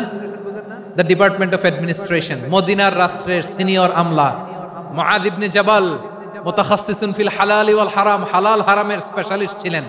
বিশ্বনবী উনাকে ইয়ামানের গভর্নর করে পাঠাইছেন। বলেছেন, ইন্নাকা তা'তি কওমান আহলা কিতাব, এমন গোষ্ঠীর কাছে যাবা যারা ইহুদি নাসারা, আগে শাহাদা পড়লে এরপরে নামাজের দাওয়াত দিও, নামাজ পড়লে যাকাতের দাওয়াত দিও। গভর্নরের অ্যাটিটিউড যেমন থাকে তেমন অ্যাটিটিউড ধরে রেখো। সুবহানাল্লাহ পড়েন। তাহলে মুআয ইবনে জাবালকে দিয়ে বিশ্বনবী কবিতা লেখায় নাই, চিঠি লেখায় নাই, আজান দেওয়ায় নাই। সুবহানাল্লাহ পড়বেন না? সব শেষ সাহাবী বলি আবু হুরায়রা রাদিয়াল্লাহু তাআলা, নাম শুনছেন? বিড়ালের বাবা। কি করতেন? খালি হাদিস মুখস্থ করতেন। উনি বলতেন, আলজামু রাসূলুল্লাহ আলা মিলই বাতনি, আমার শুধু পেটের ক্ষুধার বন্দোবস্ত হইলে আমি নবীর সঙ্গ ছাড়তাম না। আমার আনসার সাহাবারা ক্ষেত খামারের কাজ করতো, আমার মুহাজির সাহাবারা ব্যবসা করতো, আর আমি নবীর সাথে সাথে থাকতাম। শুধু সকাল বিকাল দুই বেলা যদি আমার খাবারের বন্দোবস্ত হয় আমি আর নবীর লক ছাড়ি না। সুবহানাল্লাহ কইবেন না? 5374টা হাদিস তিনি বর্ণনা করেছেন। সবচেয়ে বেশি হাদিস বর্ণনাকারী সাহাবী। হাদিস প্রিজার্ভেশনের কাজে বিশ্বনবী ওনাকে কাজে লাগিয়েছেন। উনি একদিন বলেন, ইয়া রাসূলুল্লাহ আসমাউ মিনকা কাসীরান ফালা আহফাজু, নবী অনেক কথা শুনি আমার মনে থাকে না। বিষ্ণু বললেন, তাই? উবসুত রিদাক, তোমার চাদরটা বিছাও। আবু হুরায়রা বিছালেন, বিশ্বনবী হাত বুলায় দিলেন, এরপরে অনেক হাদিস বর্ণনা করলেন। আবু হুরায়রা বলে, তারপর থেকে বিশ্বনবী যাই বর্ণনা করে আমি শুনি আর একটাও ভুলি না। এখন সুবহানাল্লাহ। বিশ্বনবী ওনাকে হাদিস প্রিজার্ভেশন, নবীর এই যে লক্ষ্য হাদিস প্রিজার্ভেশনের এই দায়িত্ব দিয়েছেন সাইয়েদনা আবু হুরায়রা রাদিয়াল্লাহু তাআলা আনহুকে। প্রিয় ভাইরা, তাহলে 10 জন সাহাবীর কথা যে বললাম, আপনারা কি খেয়াল করেছেন কত বড় ট্যালেন্ট হান্টার, চৌকস ট্যালেন্ট হান্টার ছিল আমার নবী। এক একজনের এক এক ট্যালেন্ট, এক এক কাজে অ্যাসাইন করেছেন, এক একজনকে এক এক দায়িত্ব দিয়েছেন, এক একজনের প্রতিভাকে এক একভাবে বিকশিত হওয়ার সুযোগ দিয়েছেন। আওয়াজ করে বলেন ঠিক কি না? এখন আমার পর্দার আড়ালে আমার মায়েরা বলবে, এতগুলো পুরুষ সাহাবীর কথা বললো, নারী সাহাবীরা কি কিছু করে নাই? হ্যাঁ, একজন নারী সাহাবীর কথা বলে মোনাজাত হবে, দোয়া ছাড়া কেউ যাব না। রুফাইদা আল আসলামিয়া রাদিয়াল্লাহু তাআলা আনহা, ওনার বাবার নাম সাআদ আল আসলামি। বিশ্বনবী কি খেয়াল করলেন দেখেন, সাআদ ছিল মদিনার বড় ডাক্তার। এই নারী সাহাবী রুফাইদা বাবার কাছ থেকে চিকিৎসা বিদ্যা শিখেছেন। যখন শিখছে বিশ্বনবী দেখলেন, আমার তো প্রতি সপ্তাহে সপ্তাহে যুদ্ধে আহত সাহাবীদের সেবা দিবে কে? বিশ্বনবী রুফাইদাকে বললেন, রুফাইদা তুমি মসজিদে নববীর পাশে একটা মেডিকেল ক্যাম্প করো। এই যে সাকিনা আদ্দিন মেডিকেলের আমার ছাত্রী বন্ধুরা শুনে রাখো, তোমাদের আইকন হচ্ছে এই রুফাইদা আল আসলামিয়া। বিশ্বনবীর ডিরেকশন অনুযায়ী তিনি মসজিদে নববীর পাশে একটা মেডিকেল ক্যাম্প করলেন এবং আহত সাহাবাদের চিকিৎসা উনি ওনার টিম নিয়ে দিতেন। বিশ্বনবীর পরামর্শে উনি আনসারি এবং মুহাজির মহিলা সাহাবীদেরকে নিয়ে একটা স্পেশাল মেডিকেল টিম গঠন করলেন। খায়বার যুদ্ধে 7ম হিজরিতে যখন বিশ্বনবী যায়, উনি ওনার টিম নিয়ে আসলেন, বললেন, ইয়া রাসূলুল্লাহ, আমরা তো তলোয়ার চালাতে পারি না, আমরা তো তীর মারতে পারি না, আপনি যদি অনুমতি দেন খায়বার অভিযানে আমি আমার টিম নিয়ে মেডিকেল টিমের সেবাটা সার্ভিসটা দিতে চাই। পড়েন সুবহানাল্লাহ। বিশ্বনবী অনুমতি দিলেন। যোদ্ধা সাহাবীদের সাথে রুফাইদা আল আসলামিয়া উনিও মেডিকেল টিম নিয়ে অগ্রসর হলেন। খায়বারের প্রতিটা আহত ইনজুর্ড সাহাবী যারা ইনজুরির শিকার হয়েছেন সবাই রুফাইদা আল আসলামিয়ার এই মেডিকেল ক্যাম্প থেকে চিকিৎসা সহায়তা পেয়েছেন। সুবহানাল্লাহ পড়েন। দেখেন কিভাবে বিশ্বনবী ট্যালেন্ট বাছাই করতেন। আপনি অবাক হবেন, বাহরাইনের মেডিকেল ইউনিভার্সিটিতে রুফাইদা আল আসলামিয়া মেডিকেল প্রাইজ অ্যাওয়ার্ড প্রতি বছর দেয়া হয়। যদি 8 দিনের এই মেডিকেল আমার বোনেরা যদি জেনে থাকো জানো, না হলে নতুন করে জানো, সার্চ দিও রুফাইদা আল আসলামিয়া মেডিকেল অ্যাওয়ার্ড বাহরাইনের ইউনিভার্সিটিতে দেয়া হয়। প্রিয় ভাইয়েরা, তাহলে আলোচনার সামারি আমরা করি। বিশ্বনবী যার যেখানে ট্যালেন্ট তাকে ওইখানে কাজে লাগাতেন। আওয়াজ করে বলেন ঠিক কিনা? এবার একটা ইন্টারভিউ হবে, আওয়াজ করে বলেন, আবু মাহজুরাকে বিশ্বনবী কি বানাইছেন? হ্যাঁ, ভুলে গেছেন? সামনের চুলে হাত দিয়ে বিশ্বনবী কি সুন্দর গলায় আজান শিখালেন। মুয়াজ্জিন। যায়েদ বিন সাবিতকে একাডেমিক প্রজেক্টের দায়িত্ব দিয়েছেন, তিনি ছিলেন বিশ্বনবীর দোভাষী ব্যক্তিগত সচিব। মুসআব ইবনে Umair, the first ambassador of Islam. Abdullah ইবনে আব্বাস, উম্মার বড় শিক্ষাবিদ মুফাসসির। আব্দুল্লাহ ইবনে মাসউদ, আব্দুল্লাহ ইবনে মাসউদ ছিলেন জুরিস্ট। কি ছিলেন? জুরিস্ট ছিলেন, এই উম্মার সবচেয়ে বড় জুরিস্ট। খালিদ বিন ওয়ালিদ, সেনাপ্রধান। হাসান বিন সাবিত, হাসান বিন সাবিত ছিলেন বিশ্বনবীর সভাকবি। কি ছিলেন? বিশ্বনবীর সভাকবি ছিলেন। এরপরে হুযায়ফা ইবনুল ইয়ামান কি ছিলেন? গোয়েন্দা বিভাগের প্রধান। মুআয ইবনে জাবাল কি ছিলেন? সিনিয়র আমলা, ইয়ামানের গভর্নর। আবু হুরায়রা রাদিয়াল্লাহু তাআলা আনহু হাদিস প্রিজার্ভেশনের কাজ করেছেন। আর আমাদের রুফাইদা আল আসলামিয়া রাদিয়াল্লাহু তাআলা আনহা কি ছিলেন? নার্স ছিলেন, নার্স হয়ে মেডিকেল সেবা দিয়েছেন। প্রিয় ভাইয়েরা, পুরো আলোচনার যদি সামারি করি তাহলে বিশ্বনবী যেভাবে হিউম্যান রিসোর্সকে ম্যানেজ করেছেন, যার যেখানে প্রতিভা কাজে লাগিয়েছেন, আমরাও যদি করি আমাদের বাংলাদেশের চিত্র আমরা পাল্টে যেতে পারবো। আমরা শুরুতে শুনেছি মানুষের আছে অসীম সম্ভাবনা, প্রতিটা মানুষ অনন্য, যত্ন নিলে, যথাযথ পরিচর্যা করলে মানুষ বিশ্ব জয় করতে পারে। ঠিক কিনা? আমাদের হাফেজে কোরআনের সামনে দাঁড়াতে পারে এমন কোনো হাফেজে কোরআন আল্লাহর জমিনে জন্ম হয় নাই। গোটা বিশ্ব কাঁপিয়ে তারা সেরা। আমাদের ক্রিকেটাররা সেরা, আমাদের তৈরি পোশাক শিল্প সেরা। এরকম অনেক অনেক সেরা জিনিস আছে, আমরা এগুলোরে নার্চারিং করতে পারি নাই, পরিচর্যা করতে পারি নাই, সঠিক তারবিয়াতের অভাব। তাহলে মানুষের অসীম সম্ভাবনাকে কাজে লাগাতে হবে। ঠিক কিনা বলেন? ইউনুস গভর্নমেন্টকে আমি বলবো, অল্প সময়ের জন্য আপনারা এসেছেন, সংস্কারও করতে হবে, আবার নির্বাচনও করতে হবে। সব সংস্কার হতে করতে পারবেন না, যতটুকু পারবেন এর মধ্যে আমাদের যে হিউজ ম্যান পাওয়ার, আমাদের যে মানব সম্পদ, হিউম্যান রিসোর্স, এটাকে ডেভেলপ করে আপনাদের যেতে হবে। যেটা পারবেন না সেটাকে পরবর্তী নির্বাচিত গভর্নমেন্টের কাছে রেখে যেতে হবে, যে তারা যেন করে, তাদের কাছে আপনারা এটা রেখে যাবেন। তাহলে মানুষ চাইলে বিশ্ব জয় করতে পারে। আর মানুষকে হারাতে পারে কেউ? জোরে বলো যশোর, মানুষকে হারাতে পারে কেউ?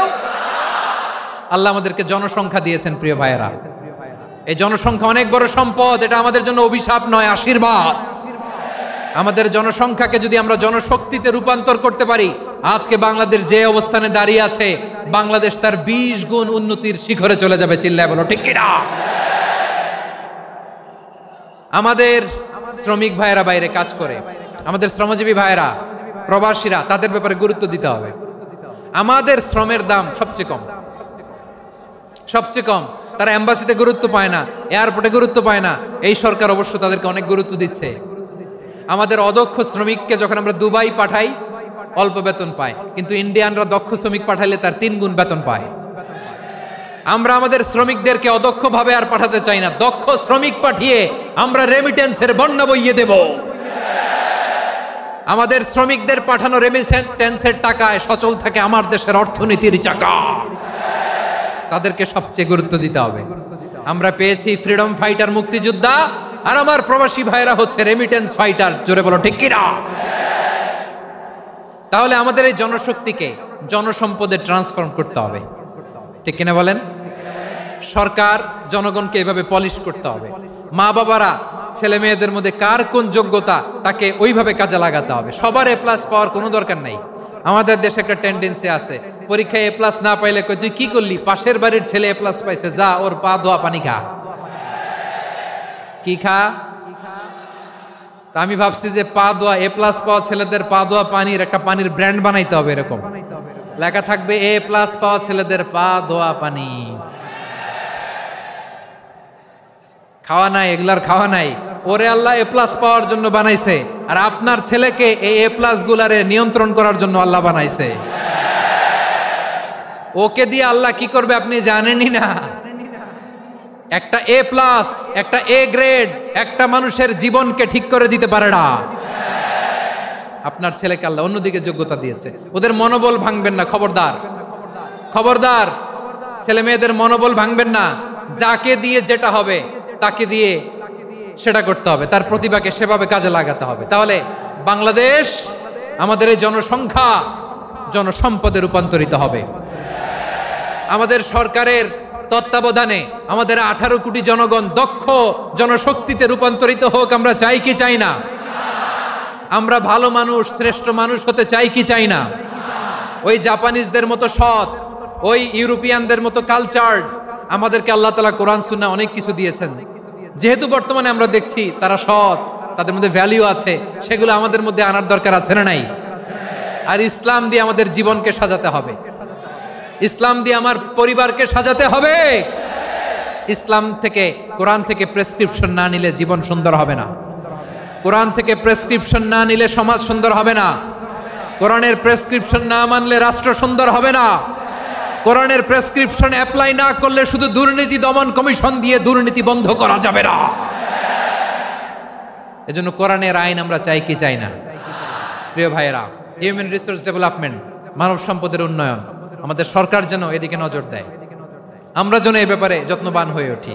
যাকে আল্লাহ যে যোগ্যতা দিয়েছে, এই যোগ্যতা দিয়ে আমরা যেন ইসলামের জন্য, দেশের জন্য কাজ করি। আমরা যেন আমাদের স্কিল ডেভেলপ করি, আমাদের পটেনশিয়ালকে ডেভেলপ করি। মোরালিটি, ভ্যালিউজ নিয়ে শায়েখ আহমদুল্লাহ আলোচনা করেছেন। এগুলো দিয়ে যেন আমরা আমাদেরকে সাজাই। আল্লাহ তাআলা আমাদের দেশকে তুমি নিরাপদ করো, আমরা পড়ি আমিন। আল্লাহ আমার 18 কোটি জনগণকে তুমি জনশক্তিতে রূপান্তরিত করো, আমিন। আল্লাহ আমরা হাতে হাত রেখে, কাঁধে কাঁধ মিলিয়ে, ভাইয়ে ভাইয়ে যেন এই দেশকে গড়তে পারি, আল্লাহ তুমি তৌফিক দান করো, আমরা পড়ি আমিন। আমার প্রিয় মহিউদ্দিন ভাই বলেছেন, হুজুর এমন একটা ঘোষণাপত্র দিয়ে যাবেন আজকের এই ঐতিহাসিক যশোরের প্রোগ্রামে, যেটা গোটা বাংলাদেশে মানুষ এটার উপর আমল করে। আমি যে কথাটা বলেছি এটাই, আসুন আমরা আমাদের জনসংখ্যাকে জনসম্পদে ট্রান্সফর্ম করি। আমাদের জনসংখ্যাকে আমরা যেন জনশক্তিতে রূপান্তরিত করি। জনসংখ্যাকে ট্রান্সফর্ম করে জনশক্তি দিয়ে আমরা যেন আগামীর বাংলাদেশ, স্বাধীন বাংলাদেশ 2.0 কে গড়ে তুলি। আল্লাহ তাআলা আমাদের সবাইকে কথাগুলো বোঝার, আমল করার তৌফিক দান করুন। এই জেনজি, ক্ষমা করে দিও আমাকে, অনেক ধমক দিছি, বকা দিছি। আল্লাহ তোমাদেরকে করুক, কবুল করুক, যশোরবাসীকে কবুল করুক, আদ দিনকে কবুল করুক, এই মেডিকেল কলেজকে কবুল করুক, ইসলামের জন্য বাদ ভাঙা এই জোয়ার এবং উচ্ছ্বাসকে আল্লাহ তাআলা কবুল করুক। হাযা মা ইনদি ওয়াল ইলমু ইনদাল্লাহ আলাইহি তাওয়াক্কালতু ওয়া ইলাইহি উনীব। সুবহানাকাল্লাহুম্মা ওয়া বিহামদিকা আশহাদু আল্লা ইলাহা ইল্লা আনতা আস্তাগফিরুকা ওয়া আতুবু ইলাইক। আল্লাহুম্মা আমিন। রব্বানা ظلمنا أنفسنا وإن لم تغفر لنا وترحمنا لنكونن من الخاسرين. ربنا آتنا في الدنيا حسنة وفي الآخرة حسنة وقنا عذاب النار. ও বিশাল আকাশের মালিক, বিশাল জমিনের মালিক, তোমার আকাশ বাতাসের তুলনায় আমাদের হাত দুইটা বড় ছোট্ট রে আল্লাহ। ছোট দুটি হাত পেতে বুক ভরা আশা নিয়ে তোমার শাহী দরবারে চেয়ে রইলাম। আমাদের জিন্দেগির গুনাহ খাতা তুমি মাফ করে দাও। আমাদের আব্বা আম্মা দাদা দাদি আত্মীয় স্বজন সবার গুনাহ খাতা তুমি মাফ করে দাও। আমাদের যত